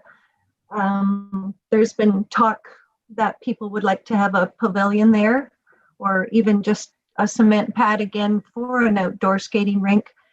And I understand there is quite a bit of erosion there, just with the last little bit down along the river. And I'm not even sure if that's part and parcel with the park. But I'm just wondering if we could talk about the park and if this is the appropriate time to bring it up. I'm just asking through your worship.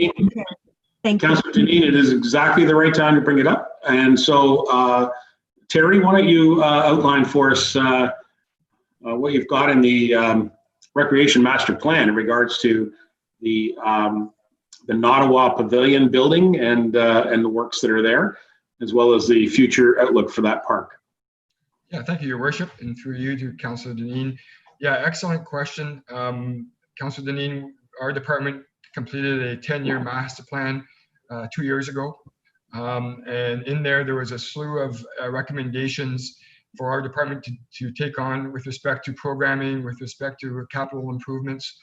And so the Ottawa ballpark specifically, there was a lot of good comments on the state of the ballpark, on how the park is really well maintained. The kids' parks are really well maintained. There wasn't much discussion with respect to a full-blown pavilion there. With that being said, that does not mean that that cannot be a council project in the future. We haven't earmarked it for 2021, but we can definitely do a lot of the background work, Councillor Deneen, in 2021, and perhaps bring something forward to council for 2022. As you know, we are right now working on the New Lowell pad, and there's a lot of plans with that pad as well. I don't know if the township wants to take on two projects at the same time. My recommendation would be to try to finish off one project, which we've already started in New Lowell, and then after that, move on to Ottawa and attempt to put a facility there as well. I think it'd be really, really well received, and though that playground and those ballparks are used quite often. Sure. Councillor Deneen, go ahead. Yes, thank you, Terry. Yes, so we'll definitely address it again.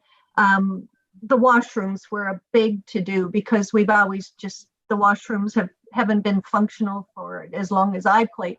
I think when I played baseball, there was the last time they really functioned. And all we've had is the outhouse. And well, you can imagine what that's like in the summertime, especially with a whole full ballpark.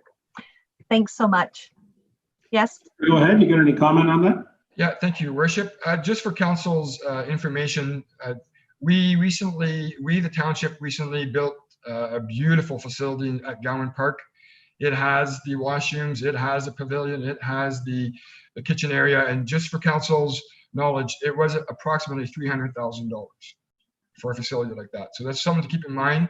If you're wondering what that costs, and that was 2 years ago dollars. So you'd be looking at at least a $300,000 investment. If I may, I would suggest that might be more than $300,000 to do something like that in Ottawa, simply because in Creemore, you're on full servicing. In Ottawa, you're on private servicing. So there would have to be a better well-established and a septic system and or proper holding tank facilities created and installed, and a maintenance budget to maintain that. So therein lies a bit of a challenge there for the Ottawa Park, for sure. But I can support you, Councillor Deneen, in the fact that as a former Ward 1 councillor, I heard about it a lot, about that pavilion, and it continues to be a problem. So it would be my hope that council can work with the Recreation Department and or direct them to create a plan on how we could do that. So again, this is a great opportunity for councillors to bring forward those ideas. Any further on Councillor Deneen? No, that's all. Thanks so much. All right. Deputy Mayor Burton sticked as being insistent, although Councillor Walker is next. Go ahead, Mr. Burton. I can wait my turn. Councillor Walker's first. I'll wait my turn. Okay, no problem. Mr. Walker, you're up next. Thank you, Your Worship. To Terry, the roof part, is that basically the flat roof we're talking about in the Stainer Arena that's causing us issues? Yes, Councillor Walker, that is correct. The flat roof. Yeah. So we're looking at doing that whole roof. Is it the whole roof we're going to do versus section? Through you, Councillor, through you, Your Worship, to Councillor Walker. No, that just includes just the office area. Just a section of the office area. We haven't had any problems with the lobby flat roof area. It's been holding up pretty well. It's just the office area. Okay, which might be then something that in a budget in a further year down the road to look at the rest of that lobby, because once you start replacing part, it won't be long till the rest of that will need to be replaced. That's the original, so that's what, 84, 85. So it's time. As far as the flooring is concerned, absolutely. I mean, we've battled with that flooring for years. We've tried all kinds of various things. So that's a project that I agree that must move forward. One question I do have is skateboard park Stainer. We talked about at one point in time that the equipment there is pretty well reached its life expectancy. Are there plans to replace some of that equipment over the next couple of years, or all at once, or what's the plan for that skateboard / bicycle park? Through your worship, to Councillor Walker. Yes, the plans are to replace the equipment in 2022, 2023. I think we may have a couple more years out of it. Since we've relocated it and haven't touched it for a year now, it's, it hasn't been damaged. It's the moving of the equipment that was the issue. And now that it kind of found its permanent home, I think we may have another year or two out of that skateboard equipment. But part of the skateboard park area, though, and part of the library landscaping is we're hoping to improve the landscaping in that area. As you know, we put up a perimeter fence there so that the cars and the ATVs don't go in that area. But we do want to green space some of that area and improve it. And for next year, for 2021, and then in 2022 or 2023, replace the skateboard park. Yeah, that's good because, well, I know the agony you and I went through when we first created that parking lot from the neighbors. So it's nice to see that it's sectioned off from the parking, and it would be nice to further, as you say, move forward with some green space and some upgrades to that as well. Other than that, I have nothing else. Everything's good, thanks. All right, thank you very much, Councillor Walker. That's one of the things on my little list here too. So glad you brought that up, that little park right there. The Deputy Mayor is up next, unless I see any other cards. Looking for anything? Tom, I saw your card a minute ago, so I'm going to go to the Deputy Mayor first. Go ahead. Thank you, Your Worship. So this is to all of council and directed to Terry as well. This is kind of some thoughts and some questions. You know that we're in this COVID situation, which is, not getting better, it's getting worse. We're now into an orange state instead of a yellow state. I see Toronto and the GTA being turned to red. There's going to be more and more restrictions. And I'm wondering, what would the cost be for us to put some temporary outdoor arenas up so that they could be outdoor skating pads? I don't want to use the term arenas, but skating pads. Good sized skating pads so our youth, can get out there. At least they can get out and skate and get out there, and they're not in an enclosed building. We don't have all the rules of washrooms and all that other stuff. It was just an open facility that they can, go and come and use and skate. Do you have any experience at doing that type of thing, or what type of cost? Good question, Barry. Good question. Terry, what's your experience working with outdoor rinks? Yeah, so thank you, Your Worship, and through you to Deputy Mayor Burton. So presently, Collingwood Township has 3 outdoor rinks. We have one in New Lowell that's going to be built on the new pad that we just built. We have one that gets built in Ives Park under the baseball lights. And last year, for the first time, there was supposed to be one built by the firemen in the Ottawa baseball park. They were literally like a week away, and COVID hit, and they decided not to build that outdoor park in Ottawa. So hopefully this year, and again, I think all 3 of them for sure, New Lowell and Ottawa, they're built by the firemen, by our local firemen. And Ives, it might be a partnership with our firemen and some local families. And as we do have 3 rinks that get built, I have a lot of experience with building outdoor rinks. They're very well received by our youth. You're absolutely correct, Deputy Mayor Burton. They are labor intensive. It takes a lot of time, and we have excellent volunteers that build R3, which is fantastic. They're hard to maintain, depending on what kind of winter you have. If you have a warm winter, the ice melts very easily. One day of sun and it's gone. If you have a winter with a lot of snow, you need dedicated folks to clear off the snow practically daily. So I think with the 3 rinks that we have right now, I feel confident that they should be pretty busy this winter. And I think that is, sufficient for now for our township. I think if there's a need to build another one, Space might be an issue. Where do we put these rinks? Where there's some lighting, that will be a bit of a challenge. But anything's possible. But I think we're going to wait and see how the first 3 rinks move along, and then we'll evaluate from that point. I'd just like to add, Terry, that the village of Singhampton builds a beautiful ice rink every year. And it's sort of a cooperative effort between the community center park committee that they have, which is a private organization, and our fire department. Members of our Clearview Fire Department participate and help with that too. So it's certainly a cooperative effort. And to be honest, it's one of the better rinks around because it's up in the high elevations where there's lots of cold weather. So it works well. But I'm sure New Lowell is going to give us a run for the money this year when it comes to that rink, because I know there's some very dedicated volunteers down there that want to bring that rink around quite a bit. So Barry, anything further on outdoor rinks that you wanted to bring up? And I see Deneen is in there too.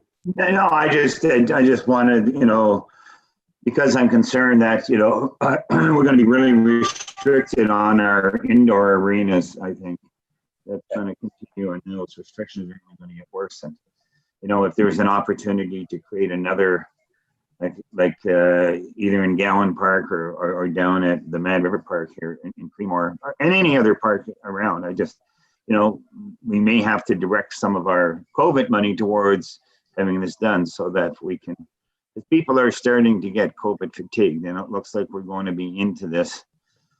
My guess is for at least another 6 months, and with restrictions and restrictions with people in inside buildings, and do the Canadian thing. Let's do what Canadians do best, and that's like overcome and welcome winter. All right.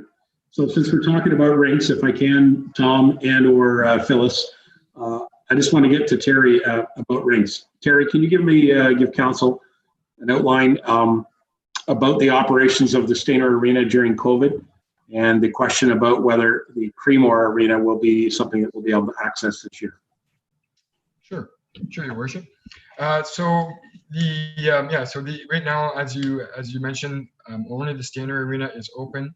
The Creemore Arena is closed. We have brought all the staff from the Creemore Arena into the Stainer Arena to be able to operate one arena with 2 staff members at all time. It's been going very well. We've been open now for 4 weeks, and I'm happy to say that our stakeholders and our users have been great in our township. They've been fantastic. They've been adhering to all the protocols. I'm hearing a lot of nightmares in a lot of other communities, but in Clearview, we have excellent people that volunteer and that participate. So we've had a very good run. Our staff have been very diligent and very efficient in cleaning the facility as often as we possibly can. The fogging measures that we put in place have been fantastic. It's been going really well in Stainer. At this time, we're still in the process of doing an evaluation, Your Worship, on the Creemore Arena. But as Deputy Mayor Burton just alluded to, we're going to have some more challenges ahead of us. For our department, staffing is a major issue. Right now, we're managing one arena with 5 maintenance staff. So I think if we were to open up a second arena, we would probably need another 5 maintenance staff. And that would be a cost to council, for council to consider. But I will have, hopefully by the next council meeting, I should be able to provide an update, if not the next council meeting, an update on where we're at, and have some recommendations for the balance of the winter. Yeah. So council, certainly I've heard about it, and perhaps you have too, for members of the public that have been asking about arena openings and arena procedures. It's interesting to learn that it takes a lot of manpower and staff to operate the arena right now to meet all the protocols. And so what Terry said, and I'm just reviewing, is that Terry indicated that we would have to have another 5 staff members to access the Stainer or Creemore Arena right now. And we just don't have them. We just don't have those staff members. And as we all know, when we're in a budget process, staff are respectfully expensive. And so it's something we have to consider. So we have to look at this and try to find our way through this process, and come to some decisions on how we're going to operate in the future. But right now, we're operating to the best of our ability, to the safe instructions from the health unit, and we've had great partnerships with our user groups, and so far it's going really well. So touch wood. Let's hope that we have a great season. So anyway, that's what I just want to get that out there so people understood that we're not going to see it open until we can get COVID situations under control, so we can get us back to a more fiscally, attainable situation. Okay, Barry, you want to jump in again? I get everybody's cards now while you're speaking up. I just want to acknowledge Tom. I haven't forgotten about you. And John Lamers, I saw your card. So go ahead, Barry. So realistically, what are the chances of the Creamery Arena even being open this season? Terry, go ahead. Your Worship, to Deputy Mayor Burton, it's probably unrealistic. For this year. That's what I thought. Yeah, probably unrealistic, but through no fault of anybody other than COVID, like I certainly understand that. That's why my suggestion about creating some temporary outdoor rinks, that we don't have all those indoor restrictions, and if we're going to save money by not opening the arena, do we put that money towards making an outdoor rink? And I understand. I mean, I've been involved with the museum at County where we make the skating trail, and we have some success with it. And then you get days where it just turns to water, but then it freezes up again. So I understand what happens to it, but at the end of the day, it was still a pretty successful event. So it's maybe something we could look at shifting some money around if we're not going to open the. And with all the COVID that's going on and the restrictions that I don't see going away in a hurry, I think maybe it's something we should look into. Well, budget-wise, Deputy Mayor, we're not saving right now. I mean, the Creamery Arena is closed.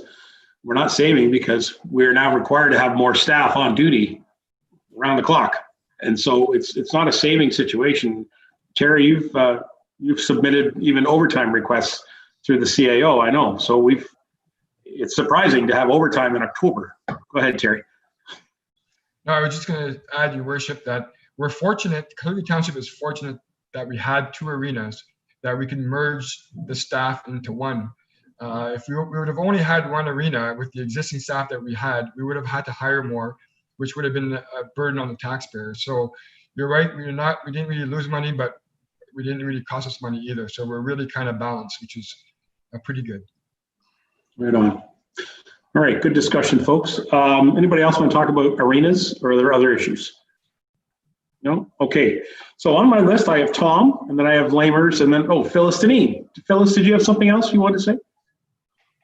I just wanted to make a comment about Singhampton, the park up at Singhampton. Not every one of us has a Zamboni that we can run around and maintain the place with. Kudos to them. They were way ahead of the game. Let me tell you, they might be up at the top, but they really did well when they purchased that Zamboni from Collingwood. And I just wanted to make mention of that. That was pretty cool. Great volunteers. They do a great job up there looking after that, for sure. Good comment. Thank you. Okay, Tom, I have you, and then I have Councillor Lamers. Okay, go ahead, Tom. So for Terry, so I see the small halls AODA renovations are in the 2021 capital budget. Can you just walk us through the extent and the funding, please? Sorry, Your Worship, the extent and the funding? Yeah, Tom, you broke up there a little bit. Try again. Just walk us through the extent of the renovations, which halls and what, and the funding. I'm not familiar with the funding the way you've laid it out. So, yeah. So, thank you, through Your Worship, to Councillor Patterson. So nothing's been decided upon yet, Councillor Patterson. We are still. We were in the bit of the study stage for the Sunnydale Hall. But we are at a standstill. The last council meeting that we had, I think, was back in April, might have been May. We talked about having a brainstorming session with council to bring forward all the Burnside report that was done with the $6 million price tag, and bring that forward to council and make some decisions moving forward. Nothing's been decided yet, so we can't. I can't provide you an answer with that. I guess it's to be determined by council, and even the funding mechanism hasn't been decided. That's the reserve that's been established. Council's been putting money into a reserve the last couple of years to help pay for those renovations, but nothing's been decided there. It's just the reserve. I'd like to ask Mr. Sage to jump in on that comment there about our work on the small halls. Mr. Sage, that's been one of your projects. So what's your thought on that? Yes, absolutely, Your Worship. If you recall, when this council came in, I suggested that your most difficult decision during your 4 years is going to be the small halls. And even though I'm leaving, I still stand by that. And to Terry's point, everyone, every year that goes by, add about 7%, depending on the year. It might be worse this year due to the shortage of lumber. So it's probably higher than 7% for 2020. So you really need to keep that in mind when you're talking about what you want to do. But we had clear direction from council that you wanted to have a brainstorming session with just yourselves. Staff have those notes. But I have spoken to the mayor and members of council, and again, the COVID situation is creating a situation where that's just going to be a difficult discussion to have, to work out what you want to present to your halls. With respect to Councillor Patterson's comments and to Terry's, we have not made any decisions on which halls win, who's first, how much. Those are still council decisions that need to be made. And with respect to funding, add one more note. If the plan was to fund all of the halls based on either the FADS document or the non-FADS document, doesn't really matter which way you go, it's a significant number. It would be my guess or recommendation that staff would be proposing that we would borrow that money. And of course, when you borrow the money, it's the 30-year commitment to pay it back. That's the tricky part. So there's a lot of work to do around the small halls. Thanks. All right, thank you, Steve, for that. Go ahead, Tom. You got more on that? Just to follow up, so I agree with all that. So we're going to make that decision starting in 2021 in this budget round. I suggest we should. I would suggest to you that we're going to do our best to have that difficult conversation with each of our halls. And our hall volunteers. We certainly want to hear from our hall volunteers and find out what the status is on each of our halls. So I would suggest through Terry, that would certainly going to fall to you, Terry, to lead that charge, given that our CAO is decided to retire, and we'll have a workload for our new CAO when that person comes into play. But Terry, I'm confident through 2021 that you're going to have to shoulder some of that effort, along with all the other things in recreation you're dealing with. So, Tom, thank you for bringing it up, Councillor Patterson. I appreciate that, and it's true. It will be a difficult conversation, and we do need to get to it. So, thank you. Anything else, Tom? So I still have you on the table. Oh, good. Councillor Lamers is next. Anybody else? Show of hands. Oh, and Doug Mckechnie. Okay, go ahead, Mr. Lamers. Thank you, Your Worship. Just a couple. The floor, I'm glad you've finally found a way to seal that arena floor. It's needed it for years. It's about time. And the roof, you're getting the offices done this year. That's still a patch job. Vulcanizing that sheeting isn't easy. It's time to start looking at the complete roof job on that arena. And then, have you been able to, I know you got a report coming to council in a couple weeks for the boards, but have you got any lumber, been able to source any lumber for putting around to hold the water this year? Through Your Worship, Councillor Lamers. So Councillor Lamers was mentioning I do have a report coming to at the next council meeting with respect to putting up boards around the new pad and new lowell. Council members, to my knowledge, the recommendation I'm going to have is actually aluminum and not lumber. So it's an aluminum setup. For this year? For this year, yeah. Oh. So if council approves my report at the next council meeting, there's a 2-week layway. We should be able to bring in new boards there before the cold air gets here. But that's part of the 2020 budget, not part of 2021. Okay. Oh, okay, great. I didn't think we'd get the other in this year. I thought we were just doing it with forage just to hold it for this year. Look forward to your report. We're going to try this year, council namers. We're going to try hard. All right, thank you. Like I said, the new Lowell ice pad is going to give everybody a run for the money this year. It's going to look great. It's going to be a busy place for sure. Thank you, Councillor Lamers. Is anybody else? Oh, Councillor Mckechnie's next. Or John, did you have something more? Yeah. Oh, okay, go ahead. Barry was saying we just got moved into orange. What's that for outside gatherings? What's the numbers on that? I don't have that right in front of me. Terry, go ahead.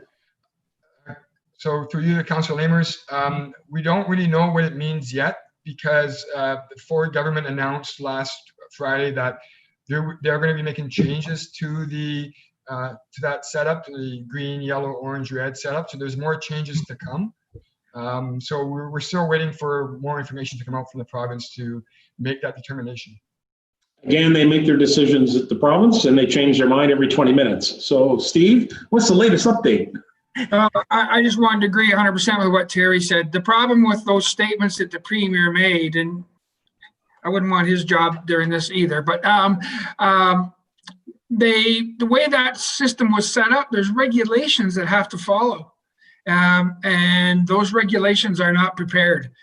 So when we know, you'll know. That's pretty much all I've got on like those colors. It looks great in practice, but there's some real difficult challenges with enforcement. So we're not sure what the numbers are yet. So we still at 25 for outside? Terry, I think is that right, or 50? We're still at 50. 50. To my knowledge. Yep. Yeah. Sorry, Steve, you're muted. We're 50 inside as well for recreate, like for the arena, for example. Yeah. Oh. All right, thank you. All right, good times. All right, anybody else? Mckechnie's next, just looking. Okay, Doug, go ahead. Okay, thank you, Your Worship. So Terry, can you just give me a background on the community garden supplies? So did we have a community garden in Stainer? I have to admit, if we did, I never ever got there. And is it, if we did, is it still functioning? And what do you mean by community garden supplies of $5,000? Or what sort of supplies are we looking at there? Go ahead, Terry. Through Your Worship, through you to Councillor Mckechnie.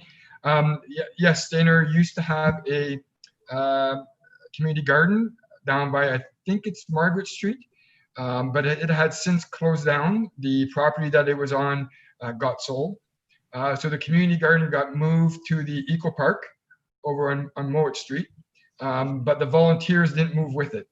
Those volunteers retired, and so we built the park. We put up the fence. We have a nice storage shed there. It's ready to go, but we don't have any volunteers at the moment. The $5,000 of supplies is the lumber to build raised beds. It's for some tools, the mulch, the earth, all that kind of stuff. So, we'd have that ready to go. If some volunteers would come up to the table, we would support them obviously and get them going, and hopefully it would become a community garden and people would join, and that would become a happening place. But at the moment we're at a bit of a standstill, but we want to be ready to go once they show up.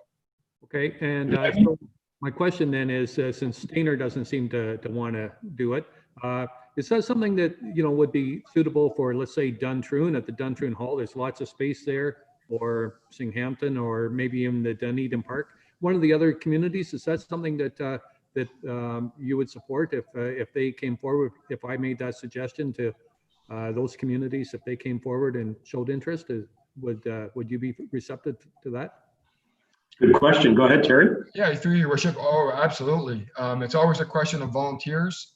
If there's a group of volunteers that want to do a community garden, I'm sure, a report would have to go back to council for their ultimate decision, but on behalf of my department, I would definitely support it. Community gardens are an excellent social endeavor, right? So, although social distancing right now is not the thing, but yeah, I would definitely support that. Yeah. Just on a personal note, I'm involved in a community garden in another community, and it's quite a social spot. And I asked them, I said, and there's no fence, no gated fence or anything like that, no lock fence around it. And I asked them, I said, aren't you afraid of someone coming in and stealing your vegetables? And they said, they're just tomatoes. It's no big deal. If someone takes them all, that's fine. They said, we're just here for the social aspect of it. And that community garden every day, especially in the nice weather, is active. And there gets to be a little bit of a competition between the residents to see who can grow the biggest cucumber and the biggest tomato and such. So anyway, it's unfortunately it didn't take off in Stayner, but I'll mention it to the communities of Duntroon and Singhampton and Dunedin. Thank you. Thank you very much, Councillor. And I'm sure the fence is there not for the people, it's more to keep the rabbits out. Go ahead, Terry. Just to add, your worship, the real losers, I think, in all this is the local food bank. Because my understanding, it's before my time, but my understanding was the food that was grown as part of the previous community garden was going to the food bank. And my understanding is there was a lot of food. So if we can get a community garden going again, and perhaps some of that food could be donated back to the food bank, that would be awesome. Thank you. Councillor Walker is next. Then I saw Patterson.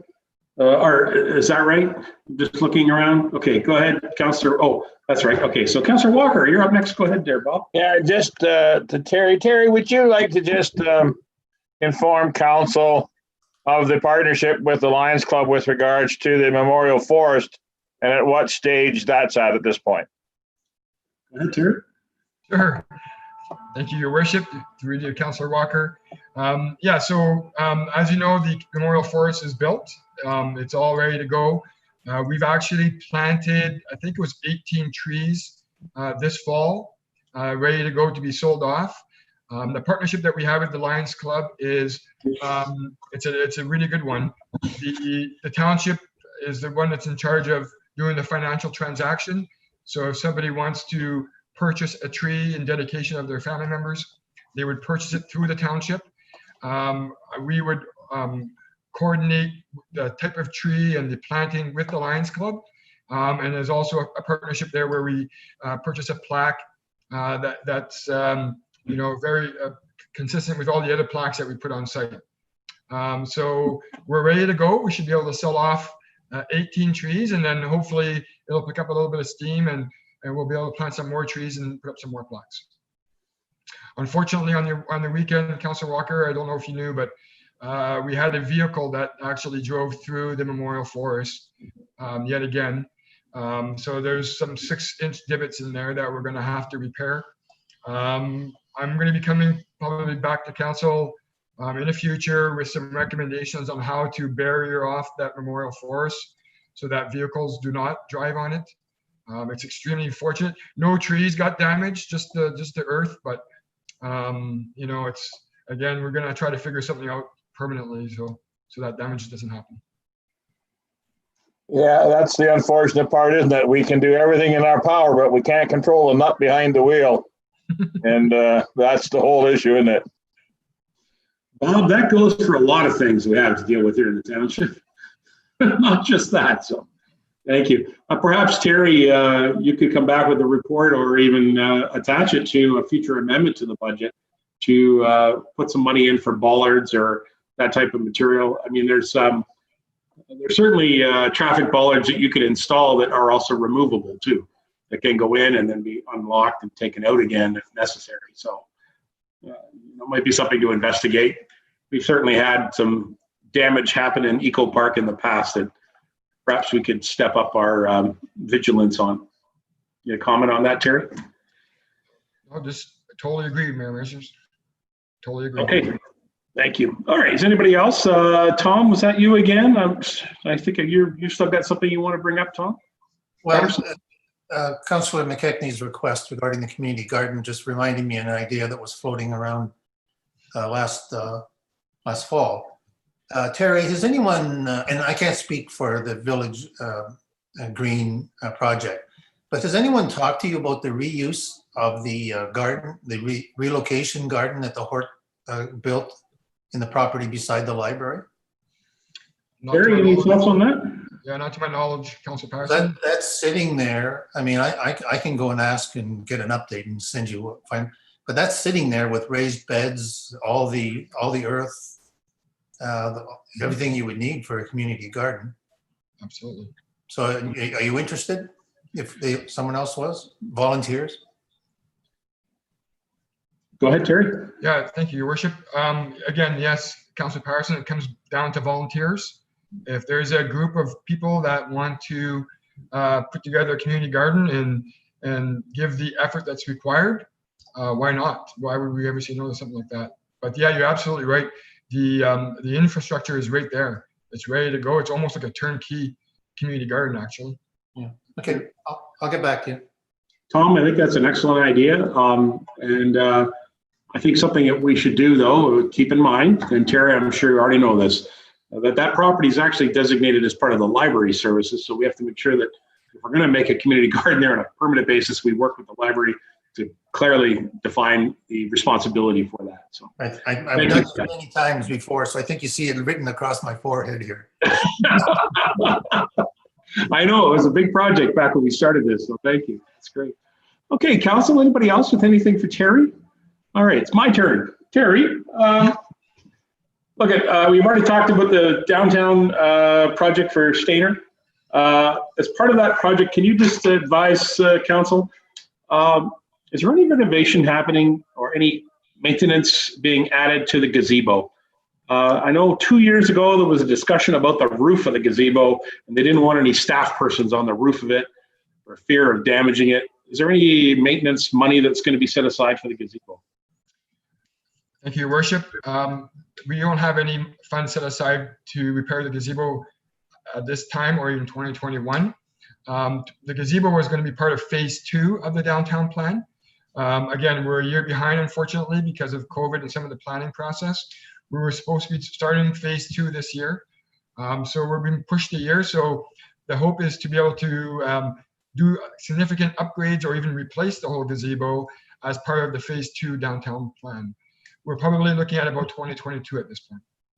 Right, I'm only bringing it up because it's starting to look its age, and whether we decide as a council through this project to move it, relocate it, rebuild it, somewhere down the line we're going to have to make that decision sooner than later because it's going to happen with that gazebo. I don't know if you've had a closer look at it recently, but I did stop and take a look at it last weekend because I was thinking about our Christmas decorations that we're going to be putting in, and it sparked me to remember that we did not want anyone climbing on that roof. So I would ask you to keep a close eye on it. Go ahead, Terry. Thank you, Your Worship. I have inspected the gazebo. The issue that you're identifying is correct, but it was mainly around putting Christmas lights on the roof of the gazebo. So we deterred anybody or anyone from putting lights up there. So there won't be any lights in there. We're going to have lights in the gazebo this year and a nice Christmas tree. It's going to look really good. But as long as nobody goes on top of that roof, I think we might have another year or two left. Okay. All right. That's fair. I want to ask about the youth center outreach as well. The youth center, you're asking for an increase there for the additional staff person. I think that's admirable, and certainly the demand for services has been recognized. We've certainly heard from Councillor Walker and the Deputy Mayor about it at various council meetings. Can you give me an outline? What's the programming plan for youth center outreach to across broader Clearview Township? Are they still working in that direction? Thank you, Your Worship. Yep, they are. We attempted twice in 2019. We outreached to Nottawa, I think we actually went once there for the Small Halls Festival last year as well, but we outreached in Ottawa twice and went to New Lowell once, and the receptive wasn't positive. It's still work in progress, Your Worship. We still need to work at that. Maybe right now, obviously, is not a good time, but as soon as we're back to normal, the plans is to continue to outreach and try to move kids from Stayner and Creemore into those villages to also promote the same program. So try to bring kids there, say to New Lowell, and have a program on site there, mixing the two kids up type of thing. So yeah, the plan is to continue to do the outreach project. I just hope that it remains in there as a work plan. Yep. And perhaps we can work with communications and the creative minds in this administration to come up with some promotability of that function. That would be great. Listen, I want to talk about the pool. So 2020 was certainly a disappointing year for our pool. But our pool operations, it will reopen one day. And have you given any consideration about, opening for 2021? Or are we sort of just budgeting it with anticipation that vaccines will allow us to reopen? Or have you had any consideration, or have you talked to any of your colleagues that are in the business of operating pools, how they manage their pool operations, during the pandemic? I know there were some pools that were open across Ontario, so can you outline what your plans might be for 2021? Sure. So yeah, pool operations in 2020 has been a struggle for, I would say, almost every pool, in Ontario, if not Canada.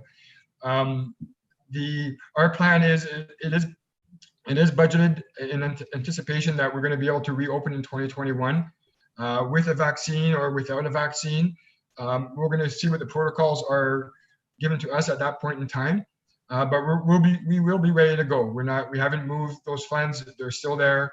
The pool is still in good shape, a good enough shape to operate. So our anticipation is in 2021 to reopen the pool, and hopefully, like you said, hopefully a vaccine is here. And if not, maybe there are some protocols then that we could use. Back in April, May, COVID was all new to us. It was hard to put protocols in place in such a short time period to get the pool operational, but now we have a bit more time. We might be able to plan better. We might be able to better prepare to open up in 2021. All right, so your budget for 2021 is remaining the same for pool operations. Have you given any consideration to asking for an increase in that area, given that we don't know what the opportunities or what the difficulties are going to be? Is it, the reason I'm getting to this, Terry, is if you use the arenas as an example, how it's basically double the staffing to keep an arena open, are we going to be faced with a need to have more staffing available for the pool operations? To my knowledge, measures, I don't think we will. I think the staff that we budgeted, I think will be sufficient, because lifeguards already have a set rule on how many kids can participate in programs. Like 30 kids per one lifeguard. So there are already a little bit of some restrictions in place for pool operations. But I think the way the pool is set up and the amount of months that we would be open, I think, in my experience, I think we would be okay at this point. Things could change, Your Worship. The government could put in enhanced protocols that we just can't anticipate. That we may have to look at that point in time. But as of today, with the protocols that we have today to work with, I think the existing budget with the students that we hire will be sufficient. All right. Well, that's good. I'm glad to hear that you're confident in that, and I look forward to the pool being open in 2021. I can assure you, and I'm sure other members of council, I received many comments about our pool not being open, and it was a very difficult decision. I know members of this council know that we had to go through that decision-making process, but it would be my hope that we will be able to have the pool open for 2021. All right, and my last questions were going to be about the gardens, and I appreciate that we already had that discussion, so I don't need to bring that forward, other than to ask you to consider working with communications through Drew, through the CAO, and again, through the creative minds of some of the great staff that we have, to really promote the need for, or the opportunity there for volunteers that can make use of our community garden. I mean, Terry, you could simply put up a nice sign right at the gardens there, right by the building, that says, hey, if you want to make this garden work, call this number, and you'll learn more about it. I mean, we do need to do something with that, if we're going to do it or not. I mean, we've made some investments there. Taxpayers' dollars have been spent, and so and they're sitting in reserve that we have availability to support the gardens. So, I hope that we're able to get there. All right, that's all. Those are my comments. Nothing else from members of council. Is there anything else? All right, Terry, I want to thank you very much. Mr. Sage, is there anything you'd like to add to the presentations that have happened at this point in our meeting? Steve, do you want to add anything else? Because we've reached the end of our agendas at this point. I don't think so, Your Worship. Of course, we had a good mixture of some departments that we knew wouldn't take too long, and Kelly set it up that way intentionally. And we added a department that we thought would take a little longer, and guess what? That's exactly what happened. So good planning there, Kelly. As you know, Kelly has it set up similarly for the future budget meeting. And I want to thank council for their input today. It was great. And no, I don't have any other comments. Thank you. All right, Kelly, it's nice to have you join us here. And your CAO is giving you kudos for organizing this agenda and presenting it to our clerk. So good job. Have you got anything you would like to add as far as the budget discussion at this point? Yeah, I know which one of my department heads are chatterboxes and which aren't. Just teasing. So we've got our next meeting will be on November 30th. And then the following one will be December 7th. I just wanted to give council the heads up that the final budget meeting for the council passing of the budget, right now I have set as January 13th, 2021. And that is a Wednesday, as I mentioned at the beginning of the presentations. The reasoning before that is you guys are all over the place in January and February. So I'm more than happy to move that out. But if we did, it would have to be into March or April. So just something to sort of ponder on and decide whether you want to go ahead with that January one or whether you want to push it forward. Thank you for all of your fantastic comments and coming to the afternoon budget session. I hope it wasn't too bad for everybody. Thank you very much, Kelly. I'll tell you what, Steve wants to jump in there too, but I'll just add that as far as that decision about our Wednesday meeting in January, I'll tell you what I will do, council, for your benefit is I will continue to discuss with the CAO and the treasurer and the clerk about scheduling that meeting. And at our meeting on the 7th of December, we will decide when that meeting will take place. Is that okay? So we can decide at that point when we're going to make that meeting happen January. Sound good? Mr. Sage, go ahead. Yeah, Councilor, or especially your mayor and the deputy mayor, and maybe I missed it. At the beginning of the meeting today, we were discussing where the number for the county was going to come in at and what the effect of zero would have versus 1% that Kelly's trying to be somewhat conservative. So we always do that here at Clearview initially. But did we ask either one of you when you thought the county decision was going to be made? Is it sooner rather than later, or most years the county make the decision on their budget within November? And is that still the case? Yeah, if I can respond to that. Yeah, it's going to be sooner than later. We, for the most part, there wasn't a whole lot of changes to be made to the budget. There was a few things that were done. I know that we didn't take any raises. I know that. So I think we just got to ratify it one more time, I think is the plan, and then it'll be ratified. Thank you. It's pretty simple. It was a 0% increase. There's a few items there, but pretty sure it's going to be 0%. Yeah, I agree. It is going to be 0%, or if not, it'll be in the 0 point something percent. So, Kelly, I think you're wise to sit at 1 right now because it's an unknown. I mean, it's simply an unknown. So let's go with what we understand to be the case, and we'll have a better idea as we get perhaps to the December 7th meeting. We'll know by then, won't we? So that's good. All right, staff. Appreciate everybody's input. Anything further members of council, for the Good of Council meeting, this council workshop. All right, I just want to remind everybody again, it is a workshop, and so you are welcome to bring forward your motions, as I said earlier. If there's any changes you'd like to make as we go through each department, or we can bring them all up at the end when we've completed after the 30th. So our council meeting on the 30th, where we'll receive the other departments, including Public Works, which is one of our largest budgets. We can have our respectful discussion about items that you'd like to bring forward or changes you'd like to make at any time. So again, because it's a workshop, you can bring up your motions anytime. Okay, so I'll just pause. Anybody got anything they want to add? Seeing none. Council, our agenda calls for item number 4, which is our bylaw to confirm the proceedings of this council meeting. So I'll read that and I'll look for a mover and seconder.